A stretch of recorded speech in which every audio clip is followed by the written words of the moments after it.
3, 2, 1. There we go. 3, 2, 1. What's going on, everybody? Hi. What is up? How are we all doing? Hi. Hey, Jason, we're live on Kick. Hi. We're on Kick, Twitch, YouTube. What? We're on all of them. What? Kick. We're on Kick. What the? We're on Kick. What the? We are... Today will be a study, and if anybody watches Kick for mini painting, we will be the first. Not the first. We saw that there was like There's a couple. one or two random people streaming on there for nobody, so we'll see. Yes. Kick is a thing. It is now. We're streaming there. We Sugar are Rush says there. Kick, ooh. Why do you say ooh? We are servicing everybody, Sugar Rush. That's the main... Twitch is crumbling. So, we're making sure. I scared the cat. Scared the cat. 3, 2, 1.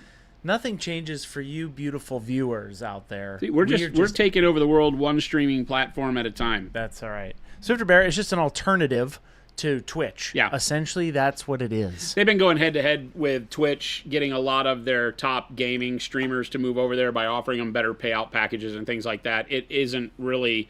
It's really, gaming and just chatting. That's what still. it is. But we're gonna break the painting over there like we did on Twitch 9 years ago. And There we hey, go. We've already done this once. We'll break do it over all there too. barriers. We break all the barriers. So welcome to any kickers who happen to join us. As they is that what they're called? Kickers? I'm gonna call them kickers. I kind of like that. Kickers, Hey, twitchers, kicker. kickers, and Kick. tubers. Tubers. Oh I my feel like gosh. tubers are like something that like Tubers? pigs eat or something. I don't know if we want to. I don't know if we want to. Kick. You'll never find a more wretched hive of scum and villainy. I mean, other than Twitch or Reddit. Or I mean, Reddit. this Well, is the internet, Sugar I don't Rush. know if- Welcome. I don't know if we can even count Reddit. Tim, I am not doing well either. I've been working from home the last 2 days and only coming in for stream. Yeah, it's My been travels have just absolutely kicked my butt. The exhaustion caught up to me. Sugar Rush says, "How dare you?" I offered Jade tons of cookies to try to find a C9 exclusive model at Essen. If he's successful, I'll have to go back and blaming Chris for everything. Oh my Chuck, gosh, that's great. I'll take that bullet. Why not? And Elle says, ever since I started watching you guys stream, I decided to throw myself into the Warhammer hobby. So yesterday I bought my first ever. Fantastic. Custodes, nice. Ooh. Great models. Lots of metal. Enjoy. Cornflake Justice. I don't know what they do, but they look cool. You know what? That's you. the thing to do. I said that. You just pulled a short that I watched. Chris Rule of pulled out cool. of one of our chats on stream, my live talking head stuff, where I said, rule of cool, man. It doesn't matter if you know the game. It doesn't matter if you know anything about the unit. I said, don't let people tell you that, oh, that's a bad unit. That thing sucks in the game. Who cares? It looks cool. Paint it. Yeah, that's right. I'm a firm believer that the game is more fun when you care less about the game and more about the experience and time you spend painting and hanging out with friends. It makes the games much better, other than the other way around. That's right. Right? The games are too dependent on RNG and dice to be able to get good at. So That's right. Mo, you've been sick since Wednesday and are over it. I feel you, man. Something's going It was around. like I was so happy when we got back late on Monday. Did we get back late Monday? You got late Or Monday. Tuesday? Monday. We got back late Monday, and I was so happy that even though I was exhausted, I stayed up till like 9 or 10 on Monday, beat the jet lag, slept pretty good, woke up Tuesday, felt pretty good, and then Wednesday felt like I'd been kicked by a donkey. Yeah. It just hit me all at once. It was too much. No, I feel you. Traveling that Too way is much. rough. Cornflake Justice, thank you so much for that 10-month sub. I spent the last week using dark European mud texture to base everything I could find. So much mud. You need to get yourself a bottle of mini colored gherkin. No, we make Pro-Acryl. We make real paint here. We don't need more paint made by the same paint manufacturer that makes everybody else's paint. We make our own. All of the same thing. It's acrylic. Any updates on sprays for Canada? Not yet, Goopster. We have the Canadian office for Monument Hobbies is now a thing. We have all the legal set up. Jen and I toured up there and the facility. We have the warehousing space available. We just need to figure out how to get that first shipment from the UK for ColorForge and Monument sprays over to Canada. What we're fighting with right now is just the volumes and the forecast of stock and all the business stuff that has to go on behind the scenes. But yeah, it's getting closer. Right, we had to forego the ability for us to ship from here to there, just with all the tariff stuff and all the nonsense that's going on. It makes it really tough. So we're just going to say, screw it. We're going to ship direct from the UK to there, and that just takes its own stuff that we have to accomplish. That's right. Okie doke. So I am going to start with the hair today, I think. The hair? Now, are you going to be doing it like... Hair, he says. Are you going to be doing it like Captain Crunch? That's what we decided. Yes, we decided we're painting Captain Crump. He's got white hair. Captain Crump. White hair and all. Have you guys seen Archon Studios' new Trench Crusade model? Man, everybody's got Trench Crusade models, so no, I probably haven't distinguished. You know? Everybody's jumping that train, and it's almost like I'm fatigued with all the stuff. Not in a negative way, I haven't been paying as much attention. Cornflake, we do have texture paints. If you go to our site and you look under texture tubes, you can see all of the different consistencies and grits we have. Yeah, we do basing textures. Faux show. We do Payne's Gray and White, I think. Payne's Gray and White? As a base for white hair, I think. Will be good. We've got the purple base on everything, but I think I'm going to just go in and start Payne's Gray and White. Remember, we're using all the expert acrylics, so I'm going to be mixing a lot of colors here to get where I want to be. Hope everybody's, whatever today is, Friday? How could I forget today's Friday? Is today Friday? Hope everybody's Friday is going well. Hopefully you've got some cool plans for the weekend. Some rest and relaxation if that's what you need. Some crazy tear it down fun if that's what you need. Lothar says, grab myself some of the paint brushes and paint from Spiel in Essen. Love you guys over there. Nice. Gabe and Mally are over there having some fun. Yeah. Being goofy. Yeah, they really were being good. That picture was great. Jason, that is how I feel about Trench Crusade ATM. When it comes out, I was up for it. Now I'm kind of sick of it. No, I'm still down for it. We got our models. Somebody asked the other day if we'd be painting more. We'll be painting some more stuff. I need to get hyped for it again because I have to admit that they're taking so long to ship out the orders for the big orders. Bummed me out. It took a long time. We had them on the stream, right? We had the Trench Crusade team on the stream. We were behind it very early on. I really like what they were doing, what they stood for. They then kind of made some funky decisions. Decided that they weren't shipping the big backed, all Army projects at once because the people that are doing all the prints for them fell behind and couldn't keep up with the amount that they needed to be printing. So totally get it from a business perspective, but it kind of soured it for me. And then it really has just been everybody jumping on the bandwagon thing, and I'm not a bandwagon humper, so for me it gets a little tedious. So I'm letting it die down a little bit, and see where it all pans out. They're over at Spiel right now. Got a big booth over at Spiel, so I really am happy for the guys. Their team has had some really good stuff going on, obviously. Very successful launch. It's good to see a game that can come in. I mean, we talked to them about it originally, not only their design philosophy, what was leading the charge, and the concept had been around for a long time, but also just in, the uniqueness of being able to come up with a concept for a world that is gaining so much traction so quickly. That's what I love. Is it shows that our world of nerds is willing to, find and take on some new IP. It doesn't all have to be Space Marines. We all get a little tired of Space Marines, I think. Yeah. Space Marines are great, not going to lie, but holy hell.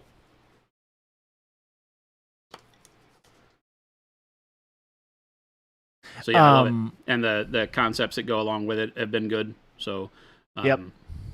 They've got some cool stuff. Yeah, Ryer, so just to answer your question there, brush on primer, use right out of the bottle. Don't thin it, right?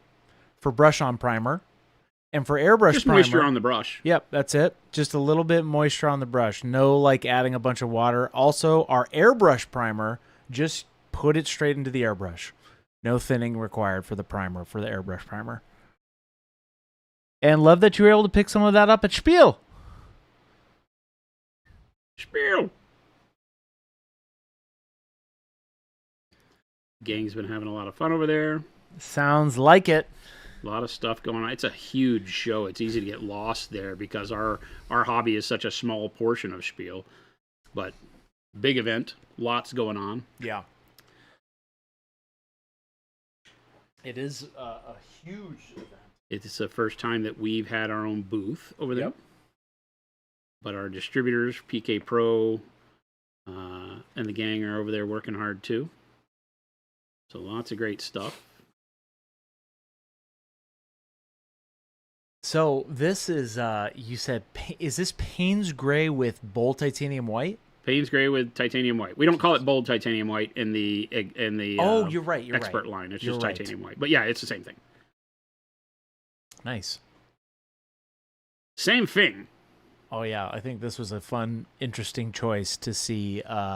It plays well with the dark purple background. Captain Crumpin. Yeah. And it'll get us to a nice white without having to just go through boring gray. Right. Right? It gives us a little bit more color, a little bit more backdrop to play with. The white will obviously blow it all out, but we're going to go with that kind of cartoony white. So Right. I think it works pretty well.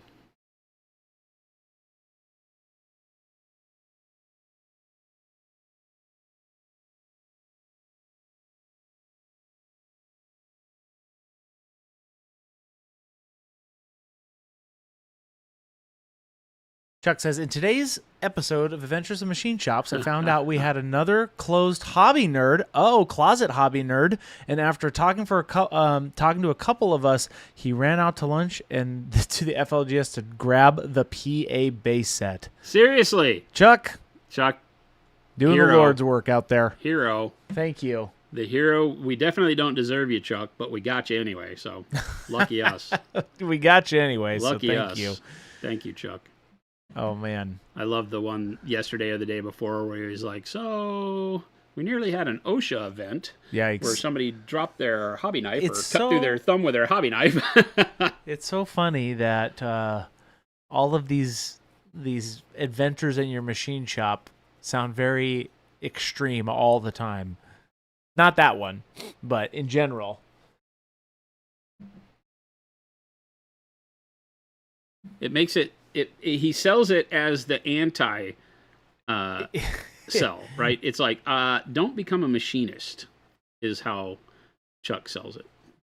The Mad Villain says, what's up, gentlemen? Hello. I want to buy some Pro Acryl, but wanted to see if you got maroon, ? Maroon as a color, I do not have a color called maroon. You need to kind of let me know what you mean by maroon. More red, more blue. We have a lot of colors that skirt that. I have burgundies that obviously lean towards the more red side. But you can definitely mix them. And maroon is one of the colors that's slated for the upcoming expansions. Ooh. Really? Yeah, I've got, like, the salmon, dark salmon. There's a maroon-ish color. It's not called maroon, but... Maroon. NKH says burnt red / burgundy, maybe dark burgundy / dark crimson. Depends on where you want it to go, right? Maroon is one of those colors like khaki that has a lot of variations. There is not a maroon pigment. So... it's a mix, a blended hue, and so it can lean various directions based on the interpretation of color, that the designer has. So, yeah. It's easy to get to. Welcome in, Brent. Hey, Brent, what's going on, man? Burgundy, magenta, dark magenta, some good ones. Yeah, I would have to agree with you. Yes, our burnt red is very nice.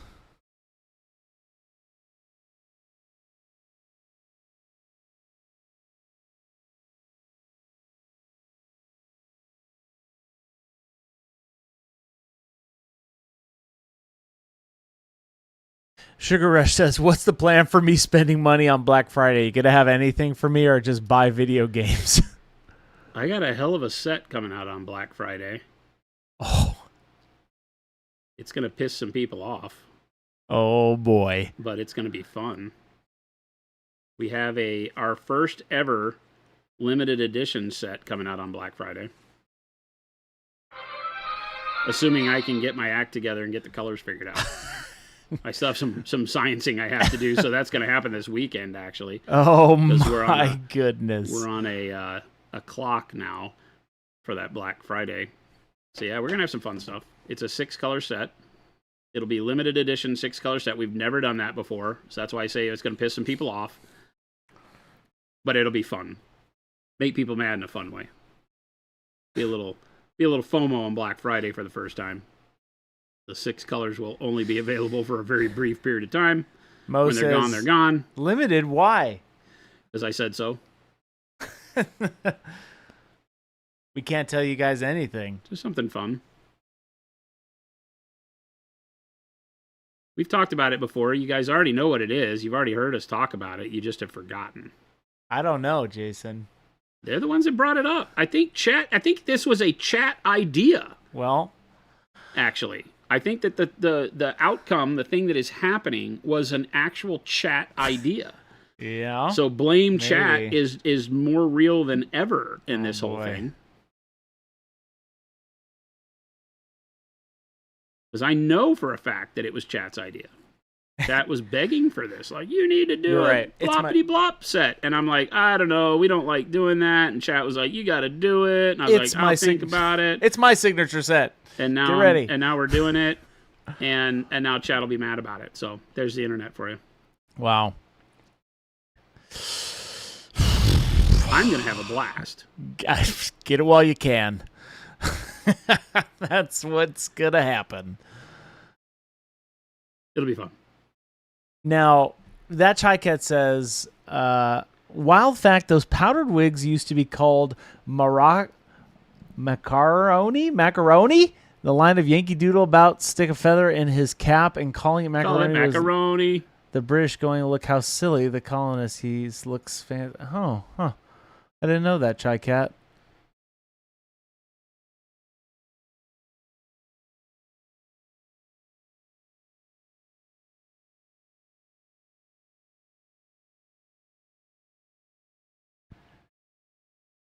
So this is just gradual increases in the amount of white mixed with the Payne's gray. And this hair sculpt on here is actually pretty detailed. So I have a good guiding light for where to put paint. I don't have to create the hair texture myself. Right. What you have to be careful of is not just covering your previous color completely every time you put more on here, because you have a very limited working space on some of these hairs. They're so small. Source, 18 months. Thank you so much for that. Source. Sub. Thank you, thank you, thank you.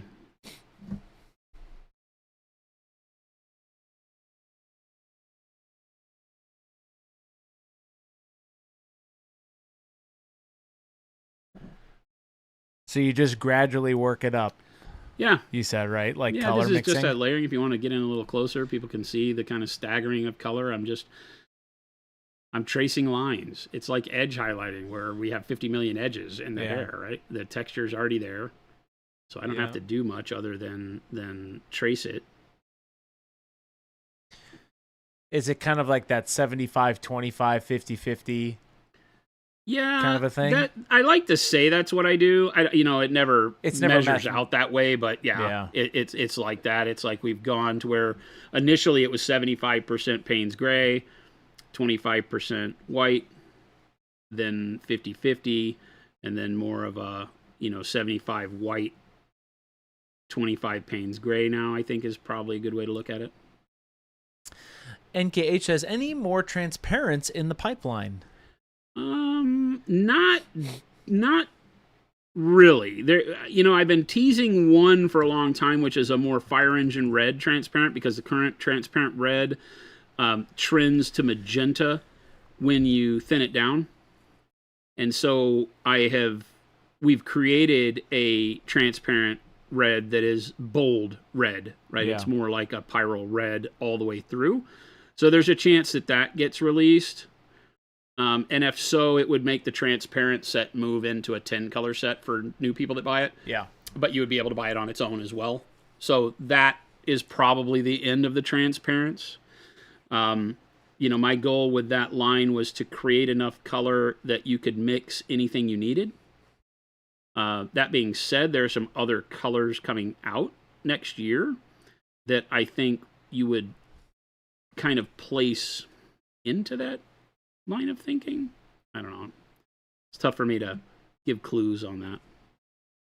because I still have other washes I want to do and things like that. So there's other like pre-mix colors that would be more like glazes or washes or whatever that you'll still see some transparent action from. That gets us moving towards white. You see the big difference that had over that previous layer on this other side, right? Pop Chicken says, I was talking to my... That's what it sounds like when you pop a chicken. I was talking with my sister the other day, and she said, things could always be worse. You could be stuck in a hole in the ground that's filled with water. And I know she means well, but I see what you did there. She means well. You get it, Jason? A hole in the ground? Like she's in a well filled with water. Stuck in a well with a hole. That's horrible. Thank you. That's not even good. Papa Chicken. It's not even good. That's definitely a stretch. It's not good, is what that is. Stan says, it's not good. Jason, can I pick your brain for a recipe painted fabric made out of flayed flesh? It's a master of execution model and the cloth around its waist, if that helps. Flayed flesh cloth, Jason. What would you do for that? Well, it's flayed flesh, right? It's not flayed flesh cloth. No, it's just made of It's just made of flesh, right? So you can use flesh tones. What you don't want to do is have them be too pink. You want to give it the trick with doing anything like a flesh lamp shade or whatever is to give it the tone that makes people think that looks like flesh. But to not give it so much life that it still looks like it's got blood beating through the veins, right? Yeah. That's the tough part. So I would say, picking something like our dark flesh, shadow flesh, and then moving into, maybe some warm flesh, stick with like the more yellow tones as opposed to the pinker tones for highlights works well. You can use an underpinning of greens and such. We did the flesh cape on the Guardian. Oh, right. I keep forgetting that is just straight up flesh cape, huh? Right. The thing is that this model was called the Guardian, but the idea was that we did the cape out of flesh. That he butchered the family he was guarding because he got sick of it. And so, I use the dark flesh, shadow flesh, and then into like olive flesh mixes and some browns and things like that keep it more into that tan area. It does have some pinkishness to it so that it still looks like it could be, have been alive at some point. But the idea was to keep it away from being the final tone. Like I would have made this much brighter, paler, and with more flush colors in it had it been on a living being. Yeah. And that works pretty well. I mean, that's very fleshy. Fleshy. And one of the things you can do, remember, when we talk about color, we talk about how does it look alongside everything else. So long as you don't have anything else on the model that's flesh tone. Yeah. Right? Or that the flesh of whatever else on the model that has flesh is so different, then it kind of makes the brain immediately go towards there if you just use anything that's semi-flesh colored. Yeah. And the thing that's hard is darker flesh, because darker flesh just tends to look like leather when it's not on a human. So you tend to want to do those things in more of a Caucasian skin tone. Yeah. Asian, Caucasian, Middle Eastern kind of skin tone, something that gives it a little bit more lighter pinkishness to it.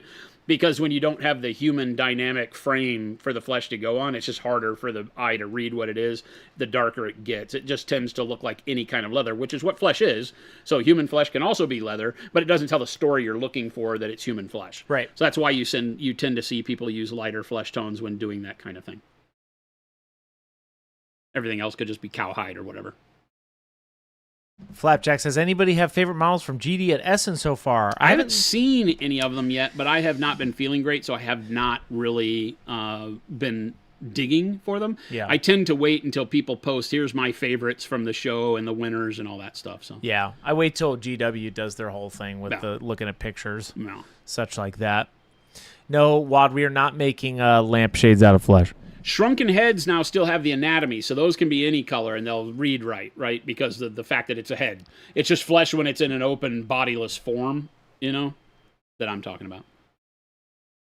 I'm really glad that you decided to go with Captain Crunch. I think it's going to be great. I think the color scheme is great. Captain Crump. Jason, I don't know what I'm going to paint next. Life's hard for you. Yeah, Jason. I said it. No. Yeah, you were supposed to go, oh, Chris. Do. Here's this idea. Paint my freaking blood angels. No. Well, Gandalf. then I'm not talking to you. No, Gandalf. I won't do it. Then I'm not talking to you. I can't paint your blood angels. Was that a test? Not with that attitude. You can't. Wow. Got him. Well said, me through you. Got him.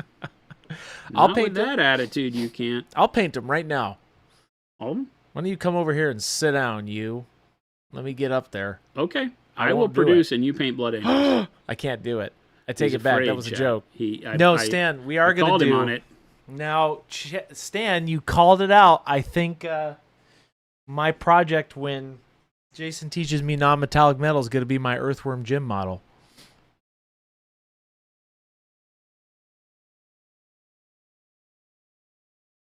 I found a really fun body I'm going to put Earthworm Jim in, so get ready for that. Saying this stuff, but none of us believe him.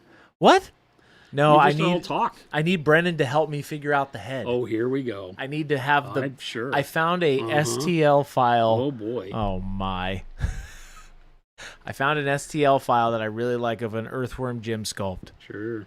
Right? Mm-hmm. So I need somebody to split the head off for me.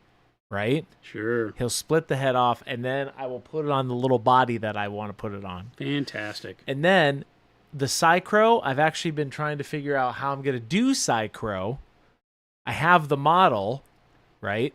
But I'm trying to decide if I want to do a bunch of sculpting or if it's going to be more of a metaphor for Psychro, right? That's my TED Talk. Anybody buying this? What do you mean? These are what I'm going to do. These are my things. Anybody buying this, chat? I was going to put Psychro, I'm thinking putting Psychro in, well, Psychro doesn't have wings that I found out. So he's in a little jumpsuit. So I was trying to decide if I want to put him into a full-blown jumpsuit or if I just keep it as a Lord of Change, because Psychro is a Lord of Change. Keep it as the Lord of Change. Don't put the wings on and put Dreadnought jetpacks on the back of him because Psychro does have a jetpack. So instead of putting the wings on, I'll put the jetpack from a Dreadnought on there. And that's what makes Psychro fly. Great idea, huh? Oh, yeah. You heard it here, folks.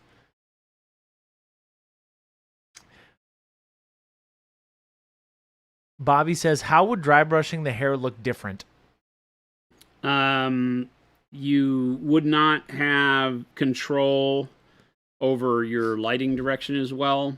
You have a lot of edges here that, while the dry brushing would give you a lot of detail, would not necessarily be as controlled in your highlight placement. So it could do it quick, but it wouldn't be as precise. Right, because we're only wanting to catch very small areas of these things based on the lighting direction. And while you can get that type of lighting directionality with a dry brush, you can't get like the tiny dots of light where you need them. The dry brush just puts, everything in its path gets hit. So it's a little less controllable. You could have done the first few layers of color with a dry brush and done very well. But when you get to this last brightest layer, I think you're best served by doing it with a brush like what you see me doing here. The Mo you know. We know him all. He's been sick since Wednesday, he said. We need to send him some virtual flowers. Mo, here's some virtual flowers. Mo, we want you to think about your favorite flower. That's from us. Man, if gifts only worked that way. Lumberjack says, okay, you guys twisted my arm. I'm at the painting desk now. Are you happy? Of course we're happy. Is that a trick question? Tim, you know better than that. You just need to paint, man. Dude, man. Man, dude.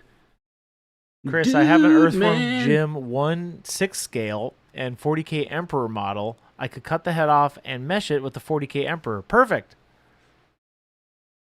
STLs, not man. actual models. Man, dude. Stan, send me your Earthworm Jim head. I've been looking at a couple different ones out there. And there's some good ones. I'll give the world that.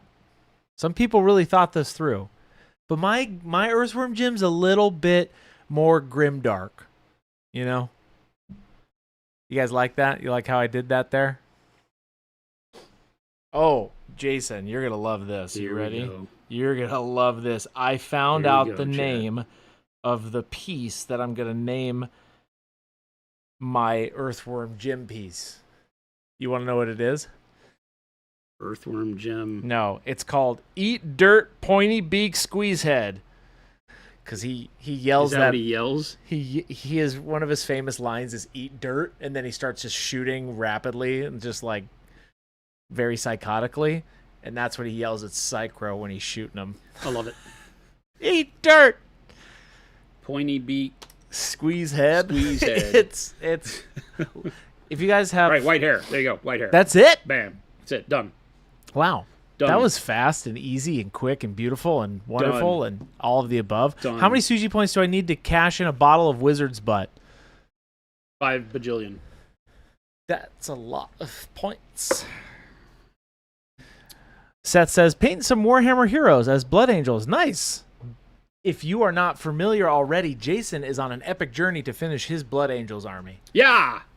Today, and for this week and next week, though, he is going to finish this bust. Oh, I don't know about that. No, that's the challenge, Jason. That's the challenge. Oh, wait a minute. That was the challenge, Jason. Oh, wait a minute. I just announced it. You could do it. Oh, wait a minute. I have faith in you.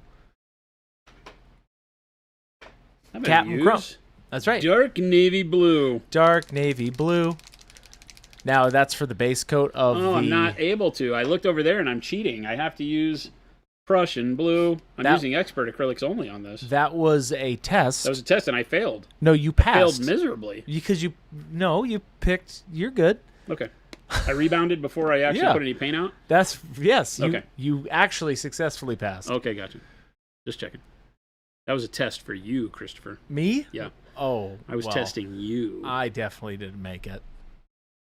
Oh, man, look at that blue, man. Whoo! It's very nice. Captain Crumpin', baby, he's coming.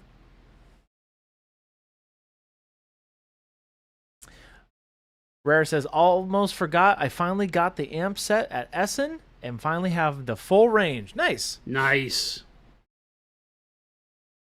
He doesn't have like a different colored trim. I can do gold trim on the lapel, right? Even though Captain Crunch, I think, is just blue. No, he's got gold. Captain Crunch.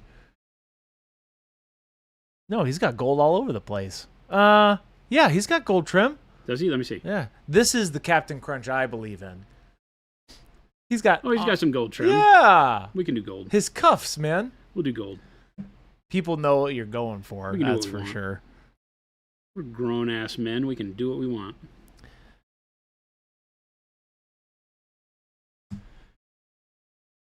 Lumberjack said, I broke my Orktober piece. What? How is that? That's not... I don't understand. Why do you have these problems? Why do you keep breaking things? Ooh, Stompy Boy, great question here. What are some of the challenges / differences to painting a bust opposed to painting traditional sized miniatures?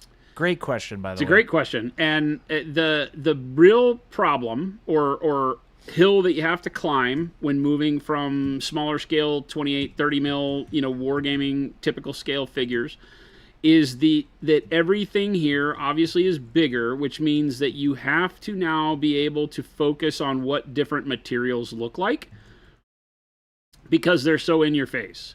So you're going to have to start using texture and things other than just color to get the point across. For skin needs to be more detailed. Everything has to be more detailed because it's larger and more in focus, so to speak. The thing that smaller scale buys you is that you don't have to do all that detail because it kind of gets lost in the size or lack thereof. Whereas on bigger things, you now have more open areas, so your brushstrokes show more. Your blending has to be more on point if that's the way you choose to go with like smooth blends, because you have more large open areas for the blends to show. Like I said, your brushstroke textures, all of that is usually what gives people the most problem. Is that it's like, oh my gosh, like I have to figure out how to make everything, how to hide my brushstrokes, how to hide this stuff, because everything's visible here. On busts. On busts, yeah. The larger it gets. Uh-huh. And then texture, right? Because you can imagine how, just this one side of his jacket is as big as a Space Marine. Right. So, and this is just one piece of cloth. So as opposed to having lots of materials that you can embed there and cheat with it, based on color alone, you actually have to spend the time to, create the feeling visually of what stuff looks like. That's why we call our resin busts that we sell texture trainers. Yep. Right? Because that's what they're meant to do, is help you progress from a smaller scale into larger scale painting.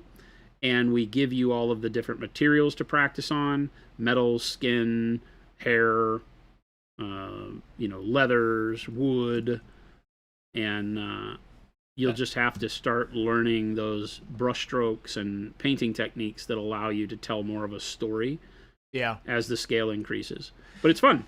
Now, Jason, if I wanted to start doing busts, where do I start with painting busts? Like, where do I actually start? What do you mean? So I guess for Where do you those, start?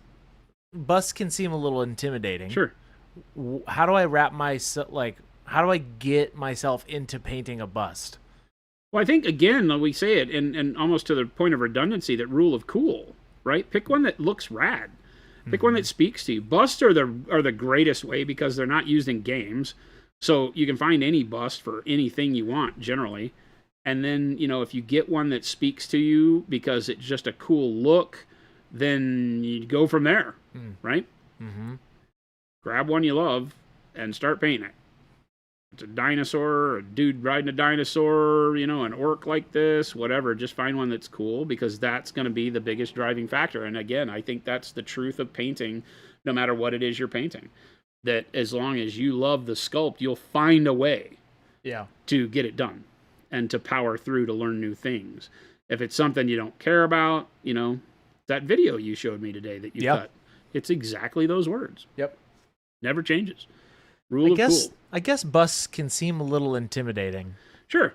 I know more people that buy a ton of busts and let them sit in boxes on their shelves than any other type of model. I know. That's kind of my fear of right? starting They get one. these things that they fall in love with. Oh my God, that's the coolest looking thing. It would be so great to paint it. And then they're like, but I don't do it justice. So I'm going to wait for some fictitious point in time in the future when I am, a better painter and can do it justice. You'll do it no more justice than you will today. Pick the thing up, start painting it. You can paint it again later on, right? You won't ruin it. It's just a model. That's why we made the texture trainers, right? The texture trainers are $25, right? So as opposed to spending $150 on a model that now you're afraid you're going to waste $150, buy one of our texture trainers. Spend $25. It's a bust. It allows you to do all that stuff. They're very cool sculpts. Start painting, and that way you can afford to literally mess up and start over whenever you need to. We sold them as that. They're meant to be painted over and painted over again. Use them as practice pieces. Find something like that. Doesn't have to be our texture trainer, but find something that works for you in a way that you don't feel like it's like, oh my gosh, this thing was $150 for this model that I love. I'm not ready to paint it yet, because it's almost like you're working against yourself at that point.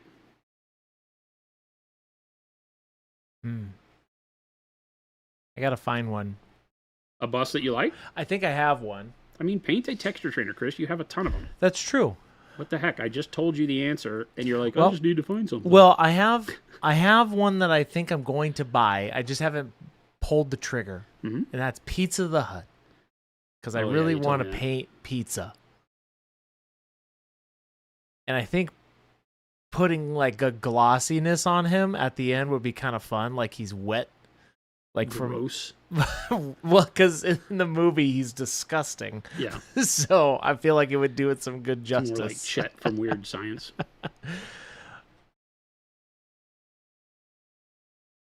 Source says, Jason painted a War Cry warband on stream. Yes, the Gorgamamba track. Yep. Gorger Mobber Trukely. Has the Gorger stream been lost to Malpack. time? It's definitely way back there, Source. It might have been. You'll have to check it out. It would have been 2 Adepticons ago is when I played Zambies. Yep. No. Yes. 2 ago. Yes. Yeah. So it would have been 2 Decembers ago, I think. Something like that.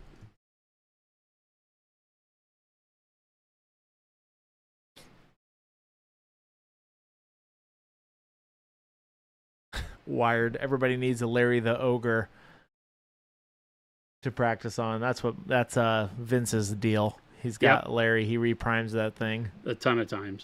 I can't believe that. He's got to have a couple of them. But I'm curious. That thing should be just the same guy. Caked with paint now. Yeah. Emerson says, "Hey, I have a problem. Every single time I try to do a glaze, either I put too much paint on or I only get 1 or 2 brush strokes before my brush is dry." Okay. That's the problem.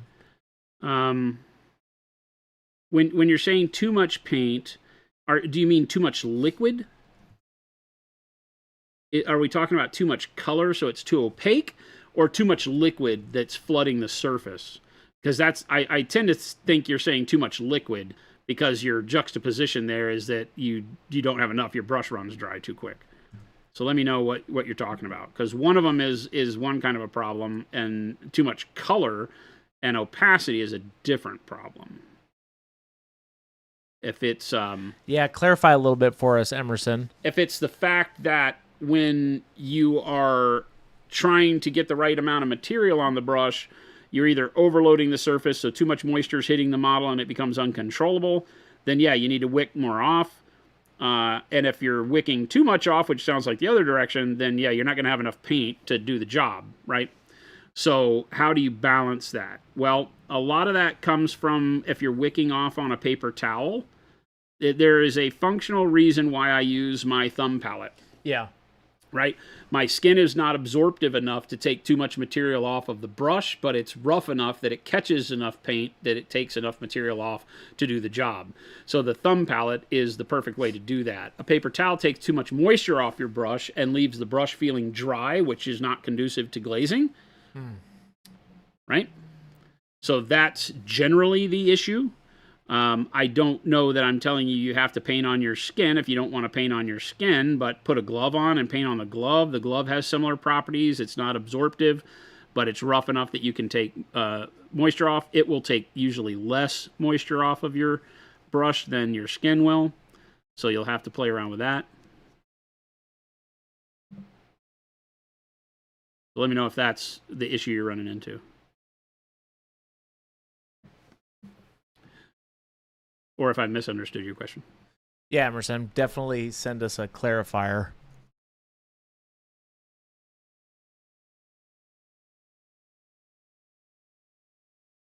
Brent says, "Oh, that's exactly something I wanted to ask today, but apparently my karma is in the positive today. Thanks for explaining the thumb palette versus the paper towel." Yeah. We also have a great video on that. I'll send you over, Brent, right now. It doesn't mean that you can't use a paper towel. That's not what I'm saying. You just have to understand that with a paper towel, you're going to have to touch the paper towel with your brush fewer times. And the paper towel can wick so much of the water moisture off of the brush and leave paint that it can actually give you more opacity out of your paint than you want. So you just have to get used to it, right? It's like any tool. Get used to the way it works, and it can do great things for you. So I'm not by any means saying you have to use your thumb or a glove or, something like that. You can definitely use a paper towel or a piece of cloth. You're just going to have to play with it to figure out how, like I might hit my finger 3 times, and you may only need to touch the paper towel once to get the same amount of fluid. So we tend to want to mimic what we see. And if you see me, going 1, 2, 3, 1, 2, 3, 4 on my thumb, then you might try 1, 2, 3, 4 on a paper towel, and that'll cause it to be completely different than what you see me using. That's one of the big things with painting tutorials, is that you really have to dig into the whole story of the tutorial you're watching. Yep. I was just speaking with a very famous painter at SMC, and she was recounting to me how she'd been in some situations where people were, presenting to a class, Yeah. and they weren't using the same tools as a presenter that the people in the class had available to them. It was as simple as like a different wet palette, or a different style of brush. Yeah. And what winds up happening is that you're teaching somebody how to do a thing, but if they're using a completely different tool set, that thing doesn't work the same way. Okay. Right? And this is kind of what we're talking about. I'm like, I'll wick some of the moisture off so I get my glaze perfect and da da da da da. And if you don't use your same thumb, or if I don't know that skin has anything to do with it. Your skin may be more or less oily than mine, and maybe that has a thing. I don't think that matters as much. But if you're using a cloth or paper towel or a glove that works completely different than skin, and you follow along right with me, and you're not getting the same results, you have to look backwards into what are my tools, where are my tools different than the instructor, and see if that's the problem. Yeah. Right? A lot of people get frustrated because it's like, I just can't make it work. And it's like, well, let's retrace our steps and talk about it. That's why I ask a lot of questions the way that I do, so I can get a better feel for, okay, help me understand what tools you're using, how are you using them, are you doing it exactly like I'm doing? Because most people say, yeah, I'm doing it the same exact way and it's not working. And then when I dig in, it's like, oh, you're not doing it the same exact way, right? So we have to figure out how I can help, with that, because there's much more to the story being told than just following the exact steps we have. You also have to use the tools in a similar way, or address your own tools and change the process or technique just a little bit to fit the tools you have on hand. You may use a wet palette, and when you paint following exactly the way I'm painting, you may see different things going on. And that's going to largely be because I don't use a wet palette. Your paints are going to become thinner over time. Mine are not, right? Mine are actually thickening up over time because I don't have a wet palette. Yours are thinning over time. And so you have to say, okay, well, what could that be causing? Yeah. My paints start thinner, so don't add as much water as Jason is adding, because I'm on a wet palette that's thinning my paints for me. And so, do that kind of math in your head, so to speak, and you'll be much better off. And not just for me, but with everybody that you watch. And a lot of people on the internet obfuscate that, not on purpose, I don't think. They just don't take into account the fact that they need to be showing you more than they are. It's not all about the brush and the color and the model. Yeah. That's only 50% or so of the story. It's how I loaded the brush, how I move the brush, what substrate I wipe the brush off on, like we're talking about, what my paint started at, consistency-wise, how I'm thinning it. And a lot of people just don't know that. They don't think about it. A lot of people haven't been growing in a world of painting themselves as artists where they've even thought about these things.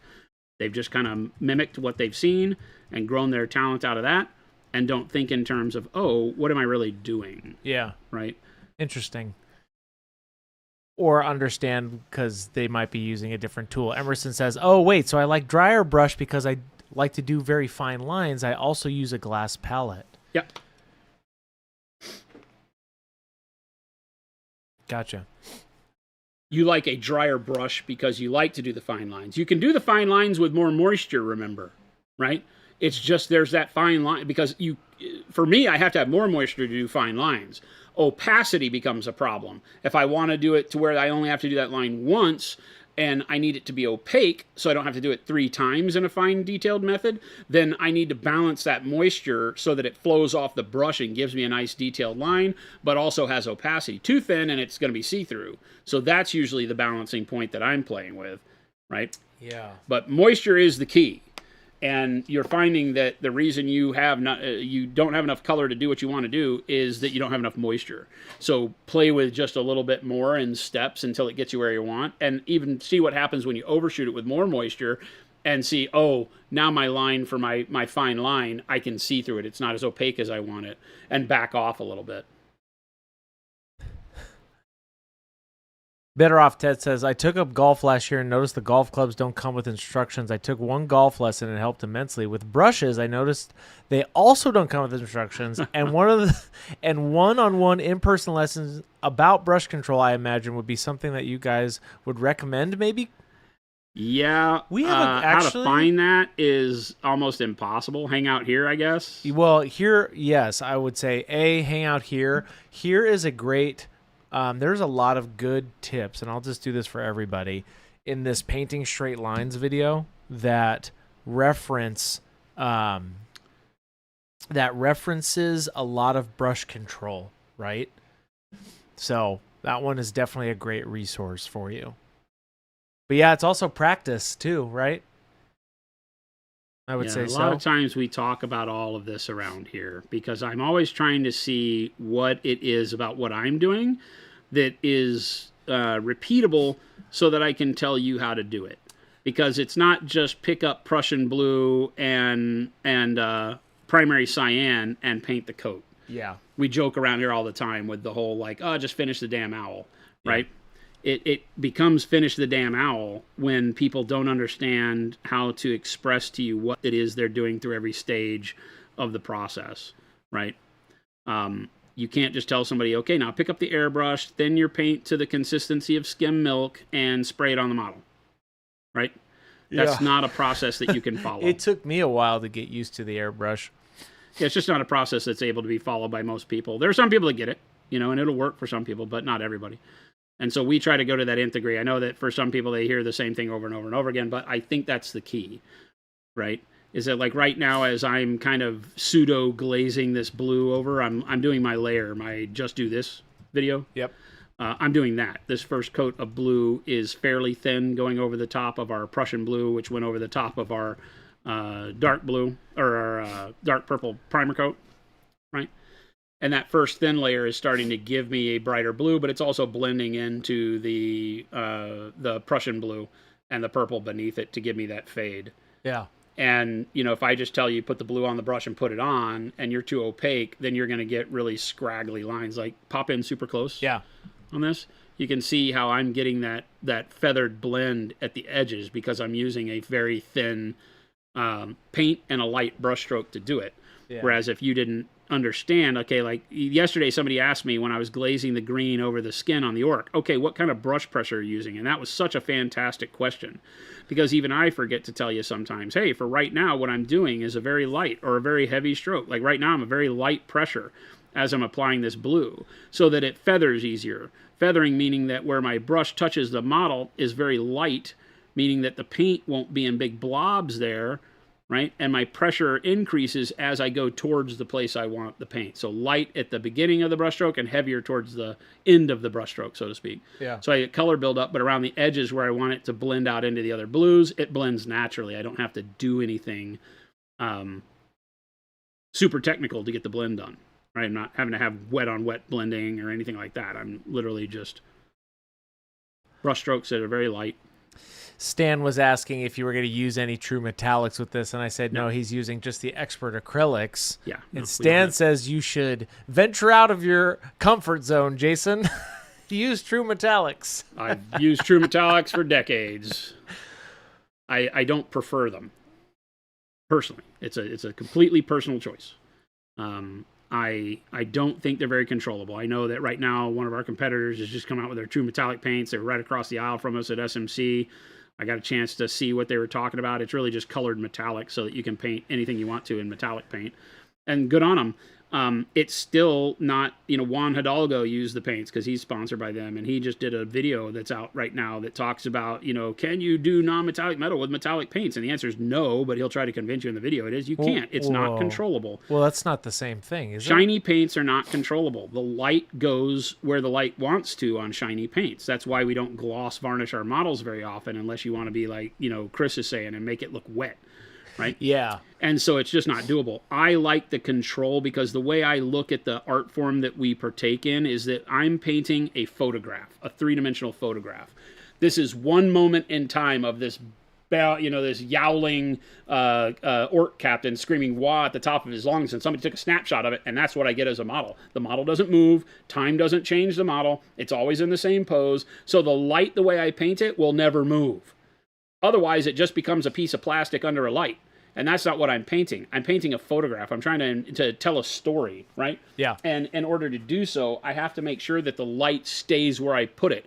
And for me, shiny paint, as you move the model, the shine goes with it. It can look really cool on armies. I think it's fantastic for army painting. I think it's great for metal trim on Chaos Marines and stuff like that, right?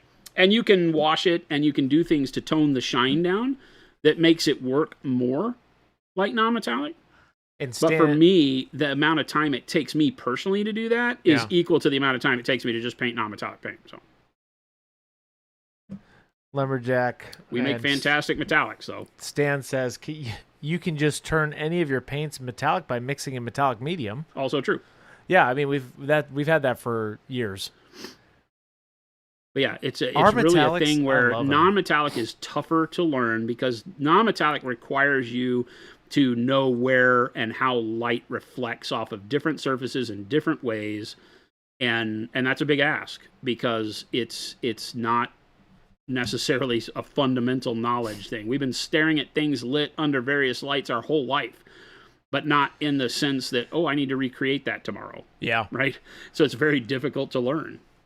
I get it. Stompy Boy says, thanks to you guys, these streams, I finally got brave enough to attempt non-metallic metal for the first time on the model. Awesome. Y'all's inspiration is so helpful with me being a little chicken and trying new painting techniques. Trust me, man. That's why we're here. We all get that way. I get that way. Believe it or not, there's been times where I'm like, no, I'm not doing that. Back when the first Confrontation artwork came out, very early 2000s, and I was just kind of dipping my toe into painting in a non-metallic, reflected light manner. Mostly for like cockpits on airplanes because I always hated the clear plastic stuff on models. And so I wanted to learn for that. So I wasn't thinking about metal on stuff. I was thinking about how to not have clear plastic on a plane that I had spent all this time making look realistic. And then there's this clear plastic thing that doesn't look realistic. Yeah. So how can you paint it to make it look like glass? And that was my that's why I call it reflective surface painting, because glass is much harder to do than metal. And as I started that journey, then these models started showing up in my peripheral vision, right? We didn't have the internet back then, but in catalogs and things, you go into stores, and this Rackham Confrontation game was coming out, and it was French, Paul Bonner's artwork, and beautifully done non-metallic metal on every model, right? They had hordes of models, all done in non-metallic. Blew me away. I was like, why does their metal look so much better than mine? Oh, because I'm using bolt gun metal from GW with a black wash on it, and then highlighted with silver, right? That was my metallic. And you do maybe some rust effect on it and things. But, in the scale model world, not much need for metallic paint because everything was painted, right? Tanks, they just sprayed green. There wasn't a lot of metal left. And for the metal parts that were exposed, we used graphite pencil that gave a little bit of a shine to it and looked like buffed and exposed raw metal underneath your chips. And so as I moved more into figure painting and gaming figure painting, I got exposed very early on to that non-metallic sense. And then I started looking into things and picked up some books about artwork and how to paint reflective surfaces that I was already looking for the glass cockpits, and just took it into those other areas. And so for me, my brain just locked on to how much cooler it looked than just metallic paint with a wash. Now, over the years, I realized that you can do much more with metallic paint. We've shown, right? The video that we show with the bronzy gold that we did is fantastic. Yep. Great way to use metallic paints to get a great look on stuff. It takes more time so that you can control the highlight and darkness on metallic paints more and look great. For me, it just comes down to then if I'm going to spend that amount of time on it, I'm just going to go ahead and paint it. What we call wish.com non-metallic metal. Yeah. Because I can blow through non-metallic on a whole army as fast as I could do the metallics. I bitch about it on the Blood Angels that, oh my God, who chose to do this gold? But in reality, it would take me equally as long to do metallic gold in a way that I was happy with as it will for me to do the non-metallic. November says, I can't seem to glaze with any consistency. Do you have any tips to maintain an even thin layer that looks good if I stopped there? Question mark. If you stop there. Yeah. So, yeah, so we have these colors on my thumb, right? Yeah. If I just load a brush load up with water, right? So this is number 6, so it holds a lot of water. And then I just pull a little bit of a tail out of my primary cyan over here on the palette, right? So I have this very thin color. You can tell because it's letting the palette color showing through more, but right. So now I'm loaded up with a ton of material, right? Because now all that paint has gone into the water. So I take a bunch of it off because I don't want all that water necessarily. I just want color. And that's the key, right? Is getting rid of enough moisture, but now I still have enough color to where I can do a nice fine glaze, but look at how I can do very thin lines with it and just cover evenly and consistently because it's not going to put a big old blob of water out on the area, right? And so now I can get nice, even, consistent coverage. Even with like the dimples and pits in my skin, there's not a lot of color buildup that's inconsistent, right? So that gives you the ability to do nice, consistent color with a glaze that you don't have to worry about. You can see it collects a little bit around the hair on my hand. That makes it a little bit darker, but that's very consistent. That's all because of controlling the amount of water. Now, the opacity and how colorful it is based on how you thin the paint. So again, if I go back and do a whole brush load of water, it's as full as it can be, and I pull out more paint now, so this is going to be more opaque, same amount of water on the brush, but more paint now, right? I still have too much material. This is going to be too much wetness to paint with. If I just start glazing with this, right, it's going to give me big splotchy. Notice how where I stop my brush stroke, I get more color, right? And it's darker here than it is across the brush stroke, darker up here. It becomes splotchy because there's too much wetness, so it lets the pigment go into weird places. So again, get rid of a lot of that, right? But now notice when I glaze with it, notice it's still darker, but now I get consistent output of paint, right? Every brush stroke gives me a very consistent or more consistent flow of paint. I get a little bit heavy-handed there in the middle, right? But now it's controlled better than down here because of the less amount of moisture. And this is how we showed you yesterday doing the green skin, right? So it really is all 100% about how much moisture you have on your brush when glazing. And worry less about the opacity of the paint. I always say to pull less paint, keep it less opaque, and then get the moisture off the brush and glaze with it, because if you glaze with it like we had originally, right, where you're down in this kind of opacity, it's less intense of a blue. But what I can do with that is let that dry and then do another coat and get more intensity. I can layer it up, but I'm controlling it better this way so that I don't overdo it with color. Right? Because the big fear with glazing, for everybody, not just you, but me, Chris, anybody that's painting, the biggest fear with glazing is that you do it when you've already painted a lot of the model, right? Yesterday, we had already done a ton of steps on the skin, and then we put green on it, right? Well, that's, so the fear is always there because it's like, I already did all this work. Am I about to screw it up? If I put green over this cool skin tone that I got and it's not right, then I got to start all the way over, because you really do have to step back further than just that one step. You now have to recreate multiple steps that led to your base tones equaling what you were glazing over. So start thinner, meaning less opacity, and get rid of a bunch of the moisture on your brush. And the question that was raised earlier in stream was about how if you get rid of too much moisture, your brush is too dry and you don't get that stroke. So let's show you what that looks like.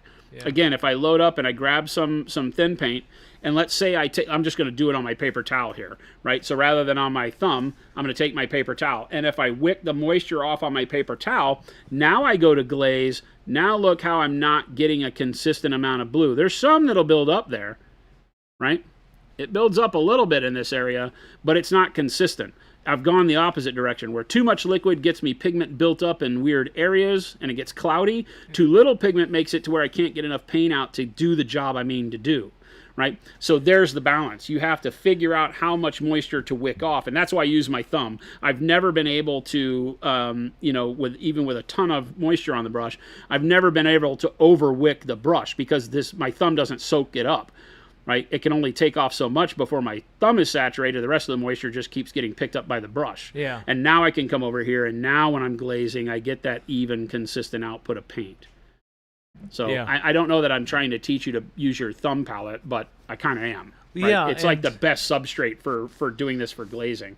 But try out other things. Maybe one wipe on the paper towel works for you, but err on the side of going too translucent, so that you can layer it back up and do multiple coats, rather than suffering the effect of having too much color on your first pass and ruining your underpainting, right? And that video link I just did was the thumb palette video. A lot of good tips in there, too.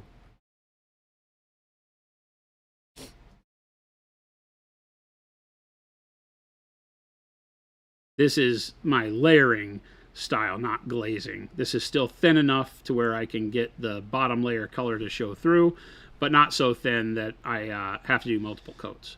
So this is kind of what I tell you to avoid when glazing. If you're just trying to get a nuanced color or hue shift, you don't want to do this much paint.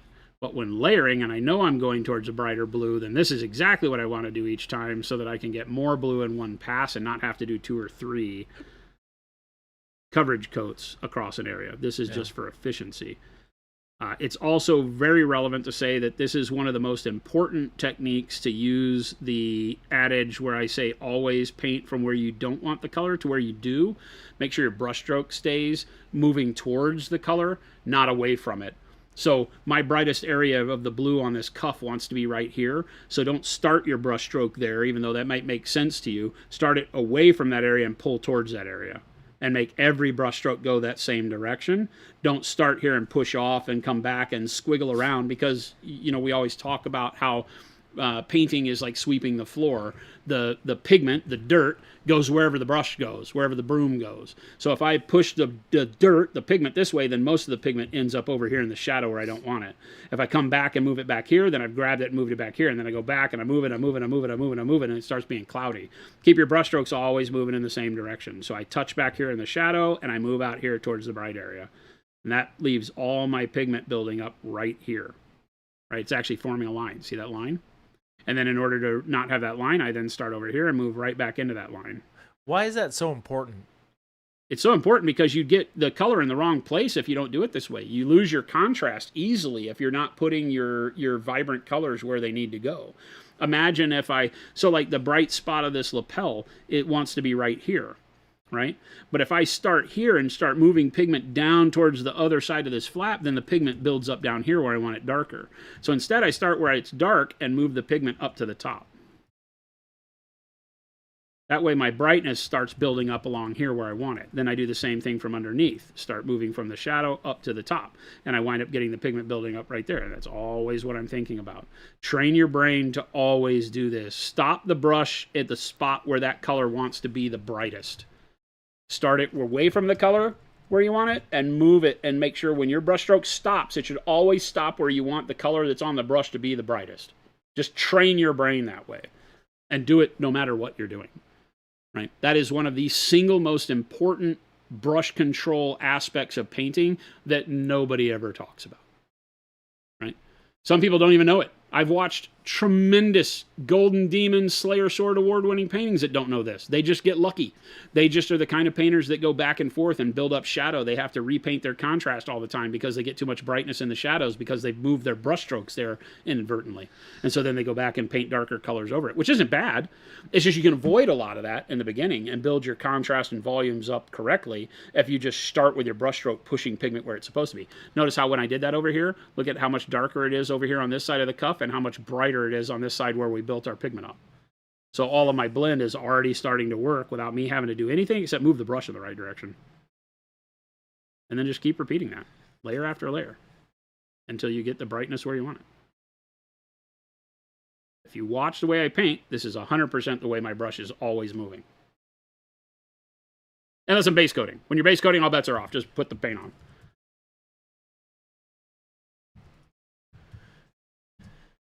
That's definitely something that I'm trying to grasp, the concept. So that was good.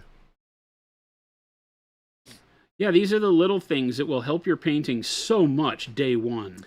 Yeah. When you pick it up, you'll see your painting change immediately when you start looking at how the brush pushes pigment around the model.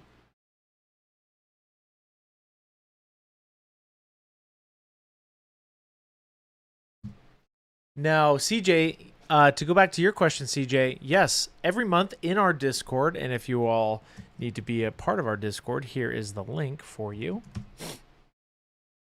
Every month, we do a Discord challenge. This month is Orktober, so we're doing Orktober.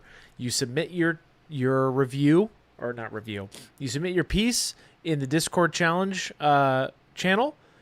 Every at the end of the month, we will go and review those. This will be on November 3rd where we review it. So we do that every month. So CJ, I'm so glad you gave it a whirl. Angry Grizzly Mini Painting says, what are the advantages/disadvantages of water versus glaze medium? Water, it can create a disadvantage by being less viscous. So it will thin the viscosity of the paint down to where your paint is much more runny, right? The more water you add, the more like water your paint becomes. So for some people, that's not as controllable. It is harder to control, just plain and simple, until you get the hang of it. I only use water, really, because I'm so used to doing so.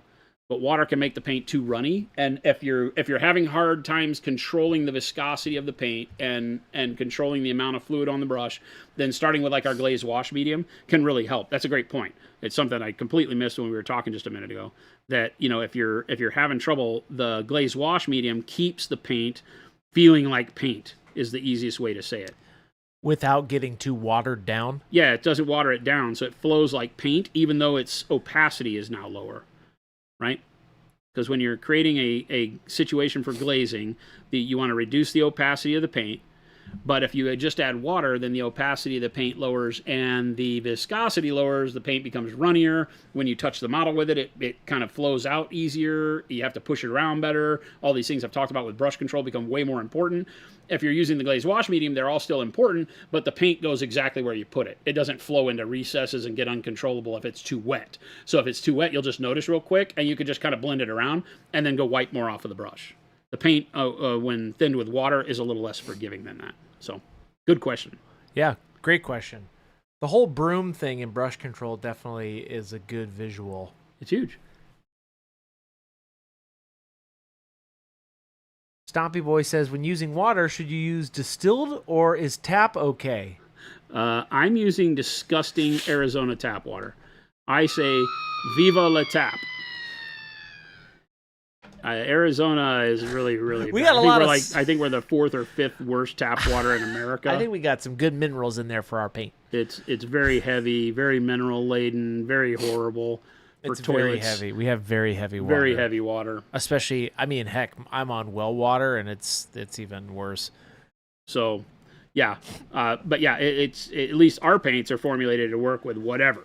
Throw it at it, man. Here. We are resilient as heck. We can use just dirty Arizona tap water. Distilled water works great, but I wouldn't worry about it. If you've got a water filter in your fridge, you can use that. That's the moral of the story. Don't overthink it.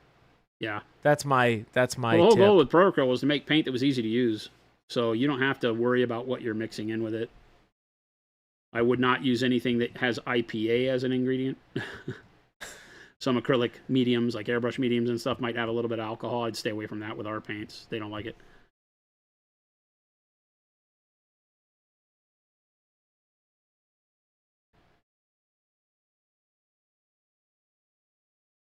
Spaznet says, we have asked for you to bottle that stuff in growler so we can paint with the same water. Yeah, I know. We've had people ask, do you think it could be that I don't have Arizona tap water? Frigid says, Arizona well water comes with its own layer of touch of bronze we all drink. That's right. 100%. Little touch of bronze, little touch of copper, little touch of dirt. Calcium. High in calcium. It's got what plants need. Arizona tap. I don't think we're plants Flint, crave. Michigan water yet, Ross, but... No, we're like only 4th or 5th worst. We're not. we're not Flint, we're not Michigan. first in the world. Fortunately. Danger says, talking about brush control and using artist acrylics, can you talk a bit more about the loaded brush style? I'm trying to do a kind of non-metallic metal with it. Okay. So I guess you're just talking about the loaded brush style, I guess. Yeah. That tip loading is typically something that you would do for highlighting, but it can be used for shading as well once you get the feel of it. Here, we'll load ourselves up with some blue, right? I've got, see, I don't know if my white is still workable enough, but I've got blue paint in there. Yeah. Right? And so what I want to do after I have the blue is I want to just get a slight bump. Oh, my white is dried.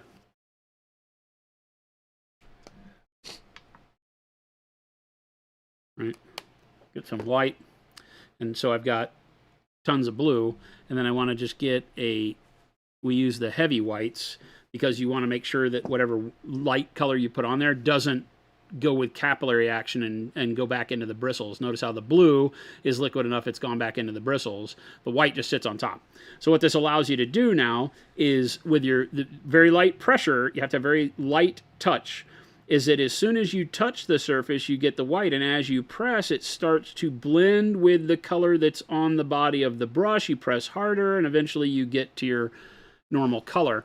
And so look at that blend. I've been able to do a really, really cool specular highlight maybe on a sword edge or something like that, right? And some people, you know, like if you watch Ben Comets with it, he's able to go through and do a little bit more of an actual blend with it, where he might start with like a side to side and then blend that down like so, and do like an area, a bigger area where you do that blend on it, right?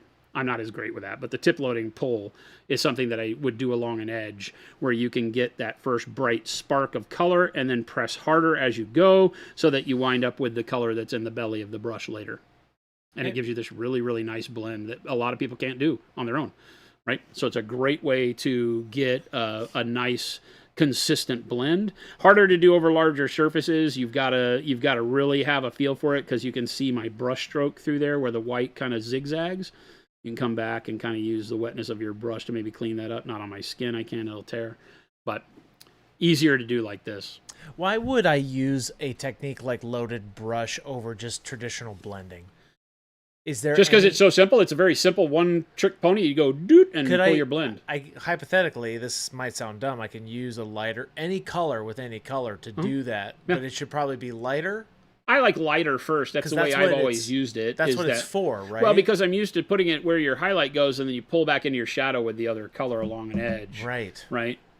And or doing like a detailed, you know, like a scratch in leather or something, and you hit it with that bright, and then you just pull to the dark, and then you do like that. So it gives this little comet tail blend that's very hard to do. That would be kind of cool for scratches. It's very hard to do on your own, to blend on a single line and a detail point. For doing larger surfaces, you know, like if I were doing this, then wet blending works better for me. I don't think that the two brush blend with both colors on the brush is the way to go. But somebody like Ben can do fantastic with it and make amazing things happen. So again, controlling the viscosity and opacity of your paint, you can do wonderful things with this if you're not going for a really bright highlight, and this could stand to be a little bit dimmer, then you can do that kind of almost wet blend effect with just one brush movement, and both colors on the brush at the same time, as opposed to loading colors on the surface. Yeah. Huh. I gotta give that a try. It's fun. I just have to try these things, chat. That's the moral of the story. That's the thing. There's so many ways to blend, so many ways to paint, and having all of them in your head as tools you can refer to, I think is great. What you will do naturally is navigate towards the one that makes the most sense for you. Right? Okay, I was just about to say, when do you choose a certain painting technique over the other? Is it just so? I guess it's just user preference. Start a stream like us and choose it when chat asks to see it. That's kind of what happens with me. I just paint, and then when chat says, "Hey, can you show me loaded brush?" then we use loaded brush. But you know, it's a deal where like I said, I think that as you learn them, try them, put them into your toolkit as something you understand, or at least have a little bit of knowledge of, then you'll eventually gravitate towards the ones that make the most sense for you. Because I can't tell you what's going to work for you. All I can do is say something will feel good at some point in time. Yeah. You will enjoy a particular method of painting, whether it's, you know, some people really are like, oh my God, the first time I did wet blending was amazing. You're underpainting with the stipple kind of a thing, Yeah. how I do all my colors regardless, that just clicked. Yeah, and when you do that, right, and you find something that works, then look at you. You're already finding more and more ways to use that technique beyond what I was even teaching it for. Yeah. Right? You know, for me, I use that solely as a way to do various effects underneath metals. Yep. And you've now started using it for doing just base coats with non-metallic stuff. Yeah. So that's great, right? You can use that for anything, and I think that's the beauty of the creative arts, is once you find a tool, letting your brain run rampant with the creative possibilities picks up things that you'll teach the teacher. Yeah. You'll be like, hey, I was doing that thing that you showed me, and I did this. And I'll be like, what? Yeah. That looks amazing. Yep. You know? And then all of a sudden you've given me back something, because I will tend to get too focused on how I use it. Tip loading, I've always called it, before I knew anything about loaded brush from Ben and Matt, is something that I've always known as a way to do a specular highlight, just a streak of highlight on something, right? Mm-hmm. Because it's so hard to blend in that finite area, so that just does it for you. But then seeing them do it, it's like, oh. Yeah. You know, then seeing people do two brush blending, right? Yeah.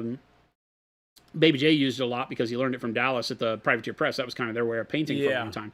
And so Dallas uses it because it's a great way to add shading in, and you kind of get a blend by spit blend, you know, or whatever you want to call it. You're basically just using a glaze that you put heavy into an area and then thin it out by the motion of your brush and the wetness on your brush, right? So, you know, there's all sorts of ways. Baby J will take a wet brush, put paint on the model, take a wet brush and do the blended out version of it. That's two brush blending, right? It's that you put the paint down with one, then you grab a clean brush that just has dampness on it and feather the edges of the paint you put on the model with the other one that makes it look blended with the already dry paint that's underneath.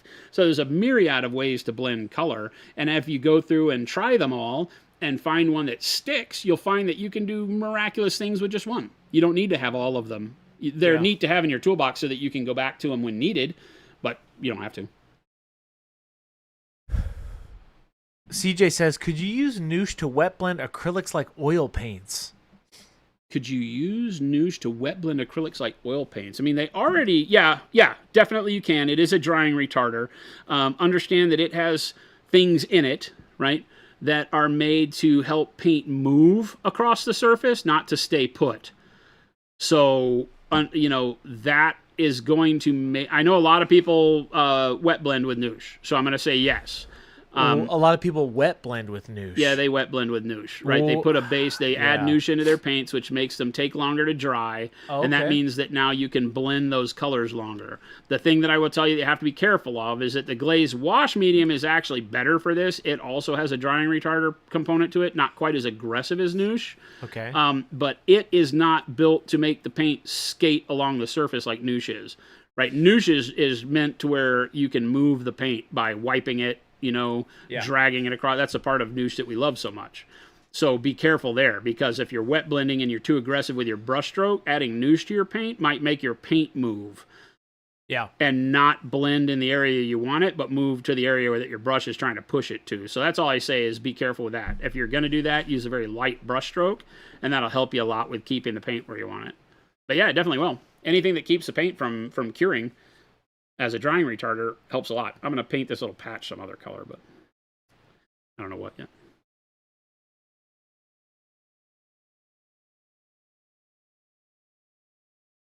The mo you know. We know Mo. I'm learning a lot today. It's a very learn-intensive day. Some great questions coming out of chat. Yeah. Thank you, guys and gals. Always great drivers of content with the questions. Keep them coming.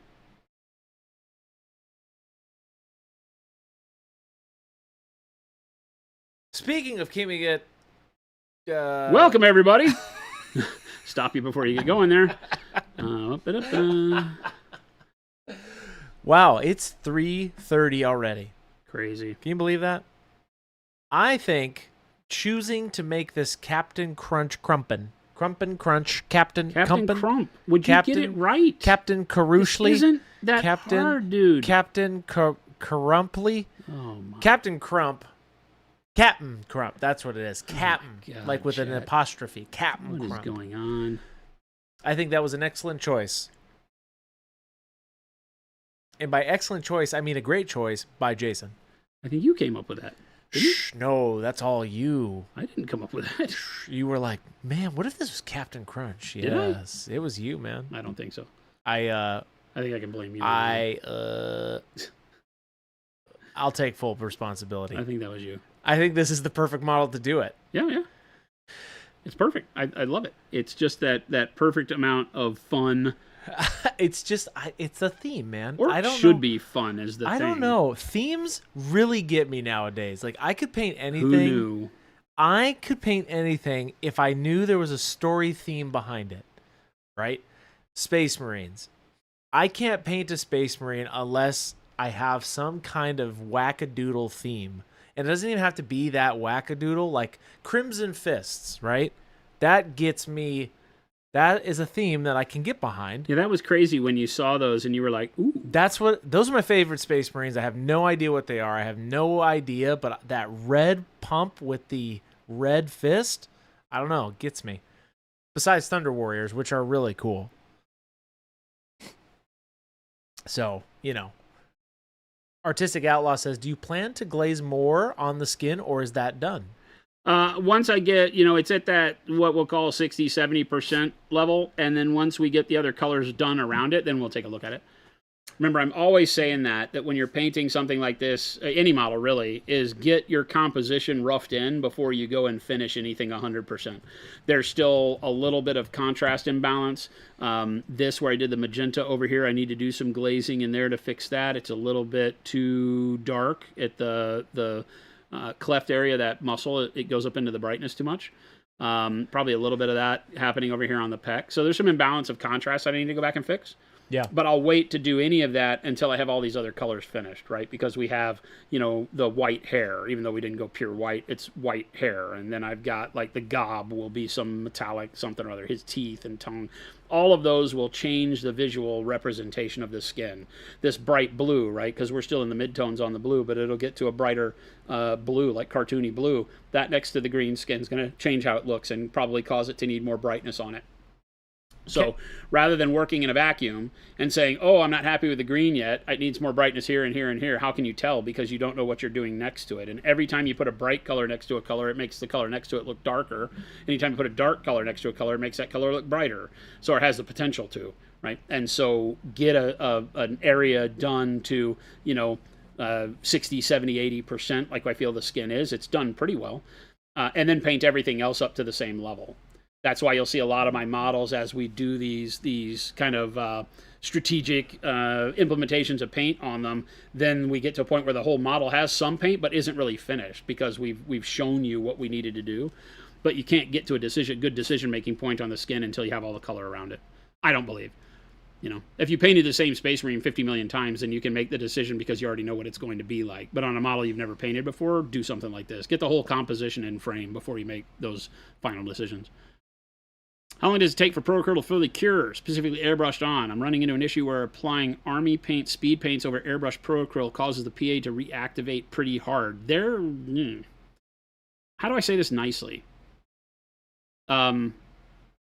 So you probably want to varnish anything that you're putting speed paints over when you've already painted quite a bit underneath it, especially when airbrushing, because remember, airbrushing doesn't put as much paint on as a brush does. I say this in the best of ways. The speed paints out there, not just picking on Army Painter, are bad paints. They have way too much petroleum product in it, which makes them work the way that they do, and that petroleum product can reactivate other paints, and it's a problem, right? That's why they recommend to do it over the particular spray cans that they use, because that harder solvent won't reactivate. But over acrylics, you can wind up with some problems. So that's always something you got to watch out for. That's true of all of them, and it's true of any substrate paint, not just ours. But especially when airbrushing, because you have a lighter paint on there, I would generally recommend that before you go through and do a large amount of speed paint or contrast paints over the top, just give yourself a quick blast of varnish, and then let that varnish cure for, a couple hours, generally is enough. And then watch how much of the speed paint you put on. You don't need to glop it on, and that's usually when the problem is caused, because you have too much of that chemical component on there that is just not good paint, unfortunately. And again, I don't want to sound like it's not my problem, right? Because those paints are very good for what they do, but there's a reason why they tell you apply over spray paint base coats. Right? That's how they instruct you on doing them. Source says, so when are you making a better speed paint?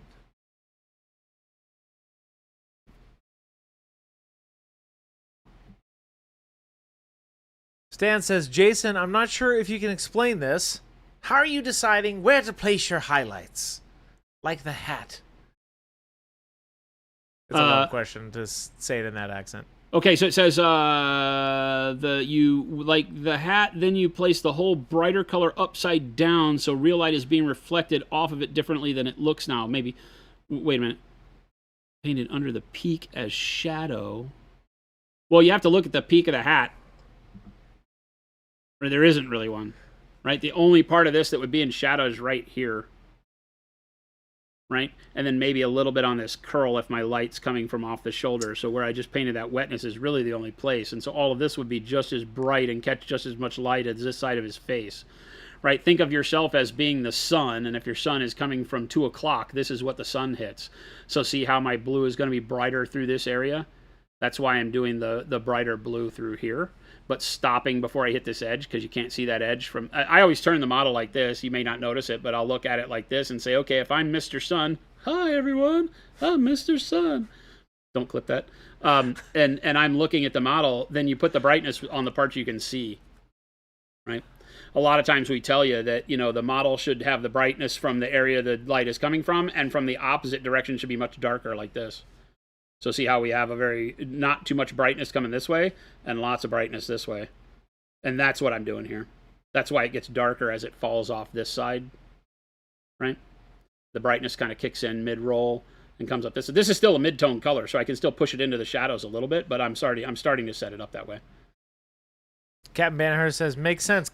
Just glad I'm not crazy. I just really like the way speed paints looks filtered over the airbrush. It's easily solved with a quick coat of matte, or depending on how you want the speed paint to work, matte varnish can be a problem, right? Because the more matte it becomes, when the speed paint goes over it, the pigment can kind of grab onto the texture of the matte paint. So you may want to do a gloss coat, do the speed paint, right? And then matte over it once the speed paint is dried to get back down to a matte finish. It seems like a lot of steps, but that can be really well. People like Kenny, Next Level Painting, tells you all the time, if you want a fantastic wash or speed paint reaction, gloss varnish your model first, because that's really where they come alive. They have so much of a petroleum content to them that they run really smooth over those surfaces. It puts the pigment perfectly where you want it. Lets them really act the best. That's why a lot of spray can primers nowadays don't like regular paint as much, because a lot of these companies have formulated their spray primers to do well for speed paint, which wants a waxier surface than normal paint does. So it's caused this weird rift in hobby painting where, like, we have super matte paints that don't want to go over slick surfaces, but the speed paints and contrast paints want to go over slick surfaces. So like GW's spray cans have changed in order to be better for speed paint. They're contrast paints, right? So there's a lot going on in the world that doesn't really mesh with itself. So sometimes we as the consumer have to kind of rearrange our process to work with the tools we have.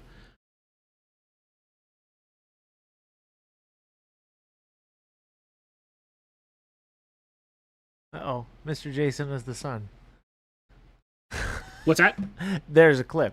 Jason is Mr. Sun. No. Hi, everybody. Goblin, I know, I remember you saying Canada's been having a lot of shipping stuff going on right now. Oh, my God. I'm sorry about that. That sucks, Goblin. Did you order them direct from us? Sometimes we can track it down, but with, I think there was a strike. Good gosh, I don't know. There is. Yeah, Canada Post going on strike, and the U.S. Post Service is, like, holding stuff in escrow, and I don't know what's going on there. We have lots of Canadian stores.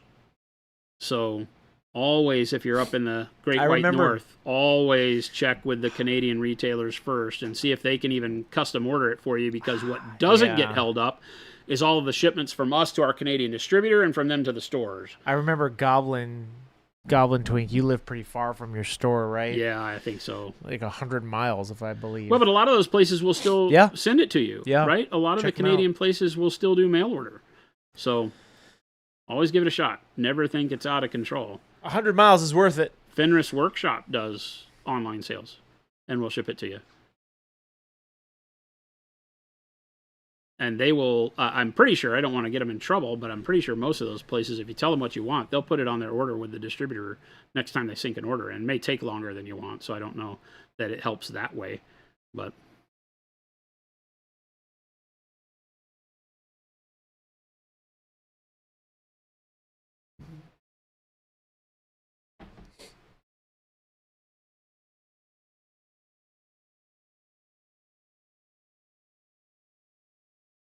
I like how this blue dries on the dark purple primer. yeah, it's looking good. I'm doing it in very thin layers so that I can kind of control how much blue I'm getting. Yeah. Because because I'm not really sure how cartoony I want it to look. I didn't just go bright blue over the top of it. Right.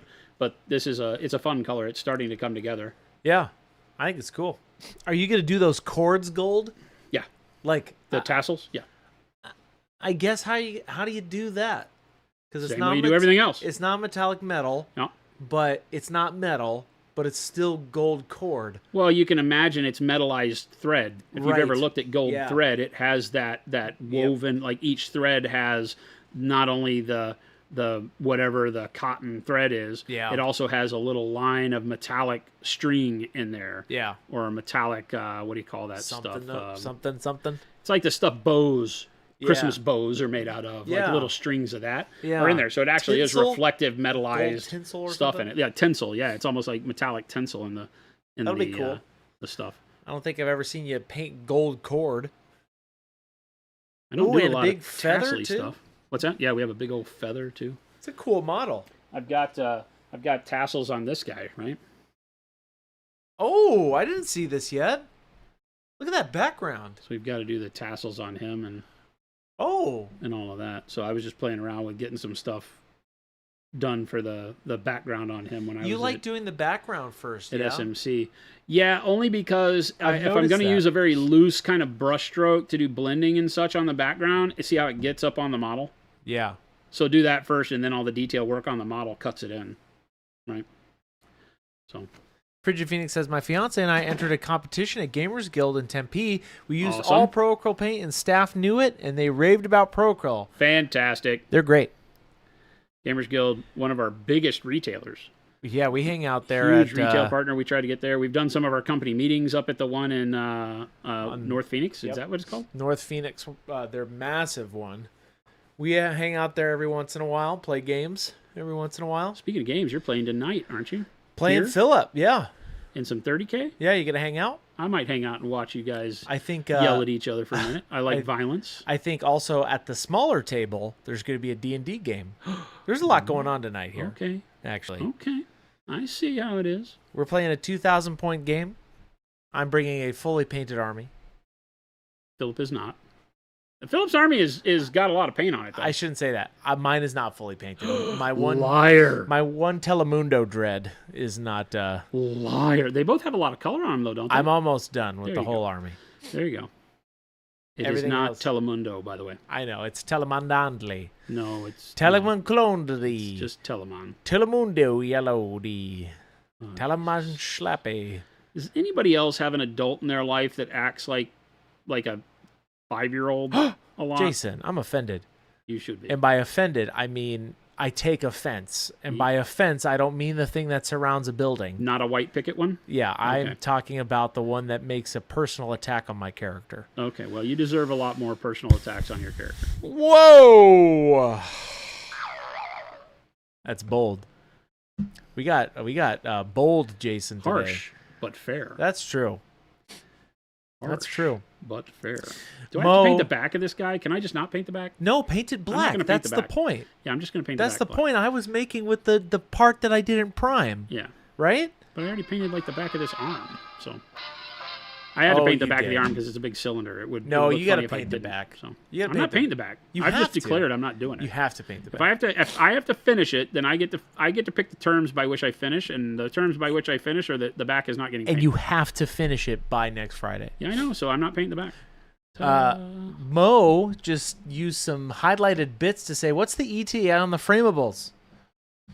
Before the sun burns out. Mo. 1 second. Oops. Oops! That wasn't the button I wanted. I did not get the button I requested. There it is. I'm hoping by Black Friday. That's my target that I've given to the gang here. If we have to produce them in-house, the gang is already working on that. So they're supposed to have me numbers by beginning of this next week on what that takes. Our third-party vendor that we're hoping will work with us on it, I'm not sure that I can get them done in time from them. Their timelines have been dragging. So, before we might do them here and then move over to the third-party manufacturing with the Wave 2. But whichever happens, I'm hoping we have them for sale in the U.S. at least by Black Friday. I would like to have them able to be over in Europe by Black Friday too, but I just don't know if that's possible. We've got the paint set that we're doing as well, so we'll see. I'm excited for them. Yabba dabba do. I'm going to zenithal a lot of them and make a little art piece for my home. I think they're going to look great, right? Yeah. That's one of the things that I'm looking at them and I'm saying that would be the coolest thing. I want to do something I like want that. to take Duchess Prime, the female robot one. Yeah. Her name is Duchess Prime. I want to take Duchess Prime and just do like 3 or 4 of them in different metallic colors. Yeah, that'd be just cool. spray our metallics on them and just hang them up just with metallics. That would be cool. Because again, they're just built to be lifestyle art pieces. I think they'll be great for that. That would be cool. Yeah, my hope is that people will get inspired to do all sorts of cool things with them. Over in Europe, people have already had a bunch of really crazy ideas for what they could do to hang them on their walls and not have to treat them as, you don't have to paint them to a super high level to get really cool artwork out of them. And then again, paint them to a super high level, stick them in a frame on your desk, show off all this nerd stuff you do. I went to my my local thrift shop, and they had a boatload of 4x6 frames. Oh, cool. For like $3. I'm like, dang it, I could use all of these now. I now have an excuse to use these things or buy these. They're $1. Yeah, exactly. Like old gold frames. Goblin Twing says, do busts or any minis just meant to be looked at need varnish? Just meant to be looked at. You don't have to. No. I varnish them. You can. There's no reason not to, but like you that don't it have takes to. the shine away. There's not a real reason that you have to. I like what the varnish does to the model once it's done. It just pulls it all together. Sure can, yeah. That's why I like it so much, regardless. A varnish done right can be a blending tool, almost. Yeah. It takes away the shine. I know that's a no duh, but it just blends it for some reason for me. When you think about it, paint only affects what it covers. And by that, I mean, that's a very duh moment to think about. Yeah, I guess so. But when you put a varnish on, a varnish is a clear paint, but if it covers everything, it affects everything equally. And if it's dulling it, right, every color that you put over the top of another one hides some of the color underneath it, regardless if it's clear or not. Yeah. The matte varnish hides it by virtue of taking away the shine. And by doing so, you get that blended feel that can sometimes smooth out areas of the model. Yeah. Make your colors look a little different. It can do some really fun stuff. I do. I like the varnish and how it does it.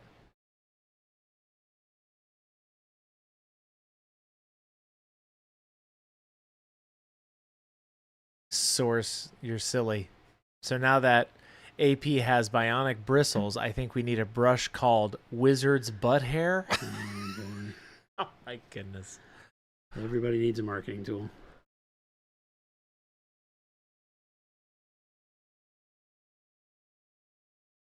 Craig J says, this orc is looking great. Loving the workup. I'm loving it too. Thank you for saying that out loud. Now Chris isn't alone. I stand by my love for art of these things. that's my excuse. Is that your story and you're sticking to it? Yes. Okay, cool. I love things. I know you do. Give it a whirl. That's great. Give it a whirl. That's what I say. Try loving stuff. Try loving it. Stop being so negative, Jason. Try No, loving not you. things. You're not negative. I just like things. Chat. Sue me. Don't sue me. Oh God, here we go. I will win. I will financially ruin you. We have a lot of ambulance chasing attorneys in Arizona. All of do. whom say they will win. So don't sue Chris because he's got you covered with the we gotta big get Hollywood production attorneys we have in Arizona. We gotta get. We have in Phoenix. There is a company that makes PCs. I don't remember what they're called. They make custom built PCs. Okay.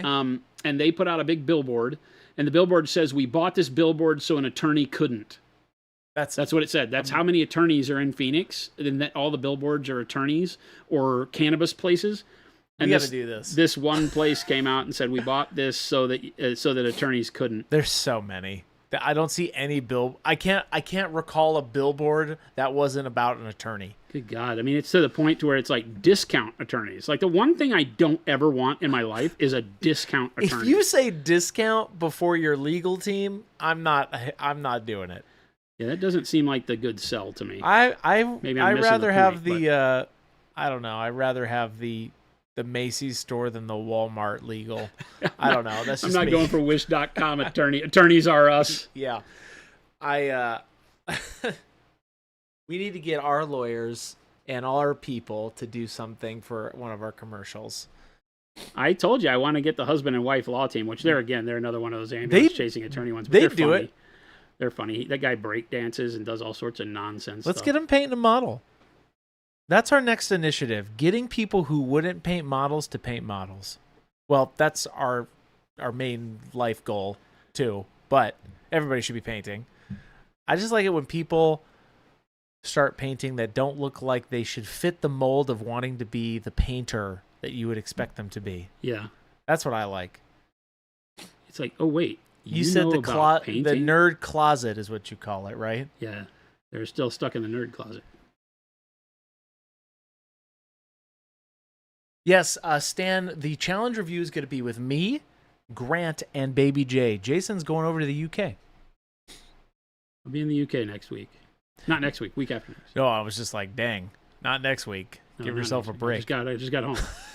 You're I'll just be like, in I the just UK got home. The first week of November, I'm in the UK that whole week. Taking care of some business. Taking care of business. Grant says, do I need to set the husband and wife team painting hour stream one week? That's right, Grant. Get him on. Grant, our new community manager, but not new to our company. You're going to be seeing a lot more of Grant very, very soon.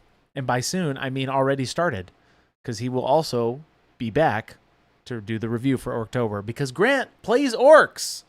So Grant should be doing this review alongside me, and obviously we will entertain with Baby J. That week we got a fun workup coming for you guys.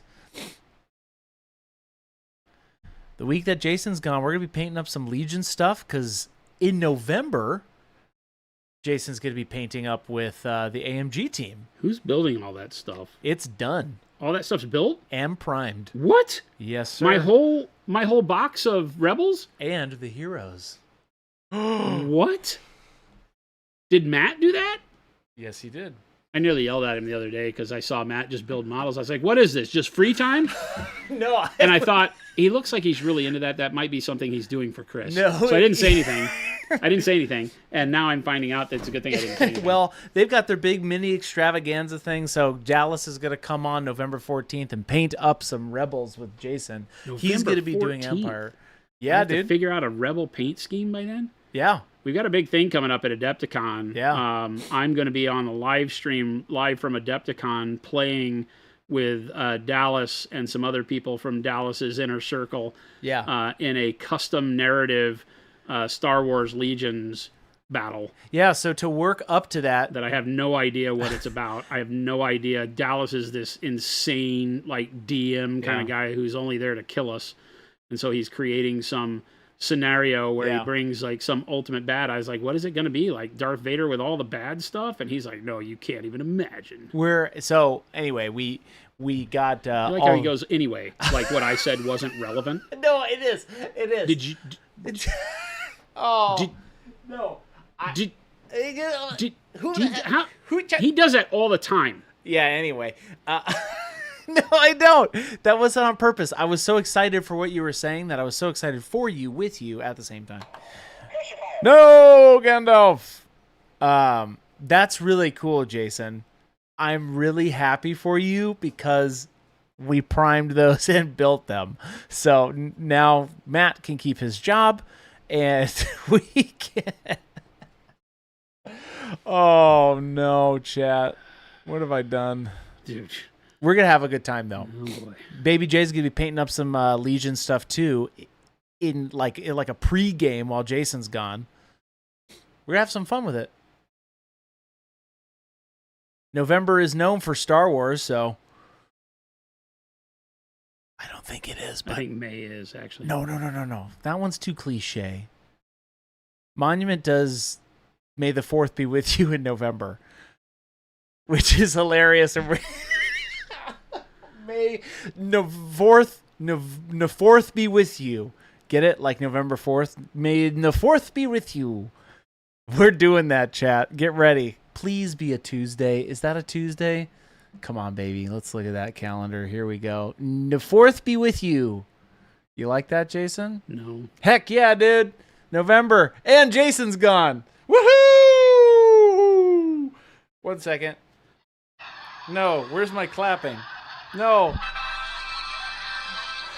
The 4th be with you. What do you think of that, Jason?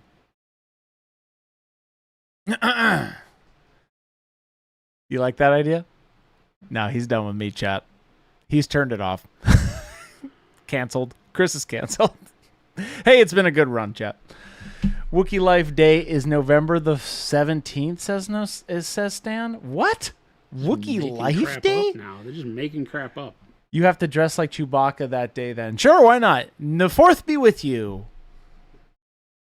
I don't care what anybody says, but that's hilarious. Oh, Lumberjack says I need glue. It sounds like you're in a war right now, For Lumberjack. His mouth?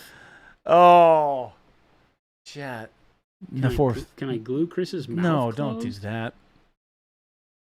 We can't do that. Life Day is in November. November is known for Star Wars. Yeah, that's what I'm saying, man.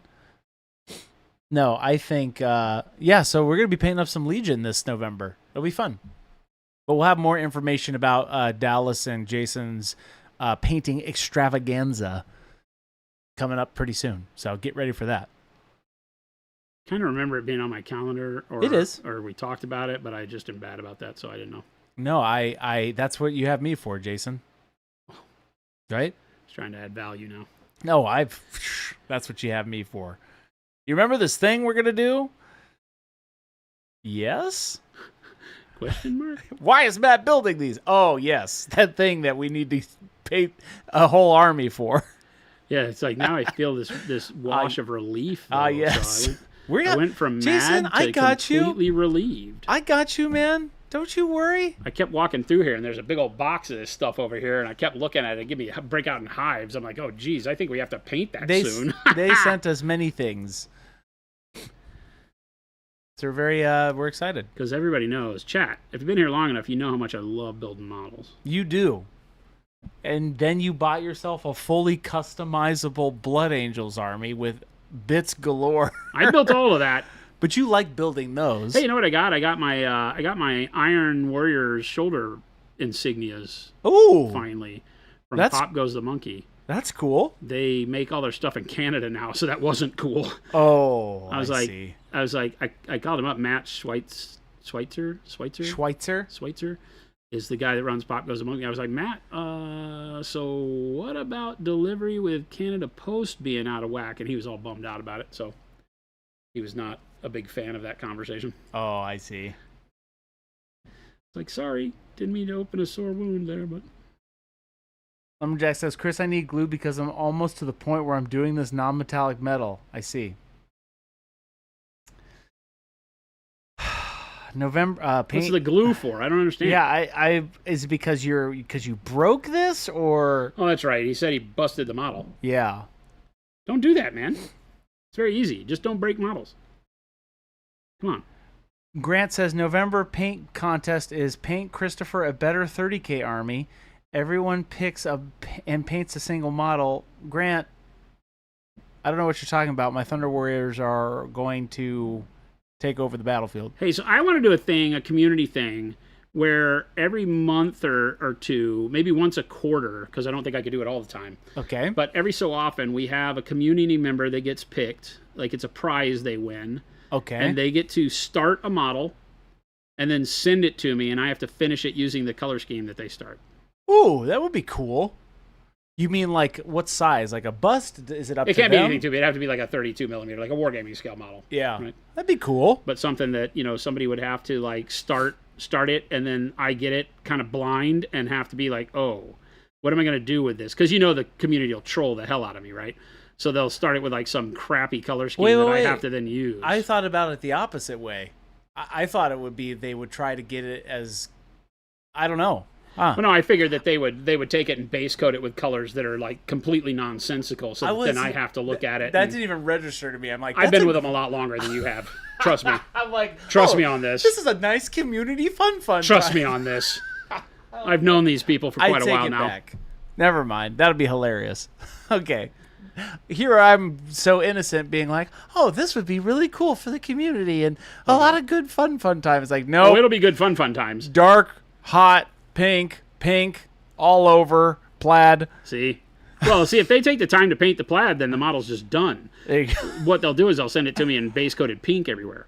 But see, then I would show them what you could do with that. So it's kind of like when we took the eBay models. Oh, like and eBay said, rescue. I'm gonna treat them. Well, no, I'm not rescuing them. I'm just saying I'm gonna take what people have done already that might be substandard Yeah. or not a color scheme that I would have normally started from. Like we took those orcs that had the blue armor, Yeah. and then paint them using the colors that the people put on it as the undercoats. So show you what you can do even in dire circumstances, kind of thing. That is a great idea, Jason. And by great ideas, I mean you are chock full of them. I like it. Grant, get on it. That fall under Grant's purview. It does now. Grant's got to make that happen. Grant is our community manager. For all of you who did not know, give him a little. Who's Grant? Grant? You mean as in like Grant, pro Grant? paint taster? Who's Grant? The man, the myth, the legend. Who's this Grant guy you keep talking about? He's okay. Just okay. And by okay, I mean he's a great guy. Jason, we're out of time. Damn it. Well, I got some blue done. You did. This is looking very Captain Crunch. And by... I got the hair. Yeah, dude. I got some white hair. I got the blue starting to layer up. I'm taking way too long on the blue just because I'm trying to find how I want it to look. I think this is a... Are you going more cartoon? Well, Like the brightness of the color, the vibrancy of the color, yes. Oh, okay. I see what you're saying. I'm not going to do it like desaturated, actual Okay. reality looking. So that's Got why you. I'm playing with the blues a little bit longer than I normally would. That's what you mean by cartoony. Yeah, cartoony on this is just for vibrancy. I'm not going to paint it like cartoon because I'm not using that same style on the whole model. Right. So not like our Thanos kind of painting. Okay, got it. That But makes I do want the vibrancy of the blue to be off the charts, you know, like video game vibrant blue, whereas the rest of the model will be like desaturated, rusty stuff. But the part Yeah. that's supposed to be Captain Crunch will be bright, vivid coloring. I think it looks good already. It already looks great. That'll be kind of fun. Everyone have an amazing weekend. Stay safe, have fun, don't eat the paint. If I still have a job, I'll make it happen. Hey. You still have a job. Everybody, thank you so much for hanging out with us. I'm so glad to be home and painting with my friends on the interwebs again. And we will be back next week. Believe it or not, we're only gone for 2 days. Next week? A Saturday, Sunday, and then we're back. Oh, you're right. No days gone off. as in the weekend. No. I'm here all next week, I think. No days off. Yeah, no days off. Well, here's what's happening. Thursday, we do have an all-staff quarterly meeting. Uh-huh. And then Friday is Halloween. Friday stream. So get ready. We're going to do some fun I'm not participating. things. I'm just going to paint my orc. Jason, That's all I'm doing. it's Orktober. That's why I'm painting an orc. You promised the people that you would dress up like an orc. Never once have I Green- said anything full or green uttered skin anything makeup. that could be construed as saying that I would dress up as an orc. Chris is going to paint himself green. No. I have a better idea. Oh, jeez. This worries me even more now. I don't even know what's going on. Chris is going to paint himself green. No. No. We've got a way better idea. No. Doomsday Sprocket, thanks for hanging out. Everybody, thanks for hanging out with us. We really, really sincerely appreciate the time you choose to spend with us here as we do our crazy antics and watch paint dry. Wouldn't have it any other way. Make sure to check out all the links Chris put up in chat. Support monumenthobbies.com and monumenthobbies.eu next time you need some hobby products. It keeps us able to do these amazing shows for you on a daily basis, which we do Monday through Friday, 2 p.m. to 4 p.m. Monument Standard Time from Phoenix, Arizona HQ. We'd love to have you back. Also join the Discord where we've got over 6,000 amazing artists just like you guys and gals. So great inspiration, fart jokes, food, really bad puns, really, really bad puns on the Discord, but a great community of people that is great to hang out, make friends with, and share your hobby journey. Make sure to jump over to the Discord. Stick around. Chris is going to find someone to raid. So hopefully gives you some more hobby goodness as you go off into your Friday night and on into your weekend. Be safe, have a lot of fun, and we will catch you on the flip side on Monday. Adios, gang.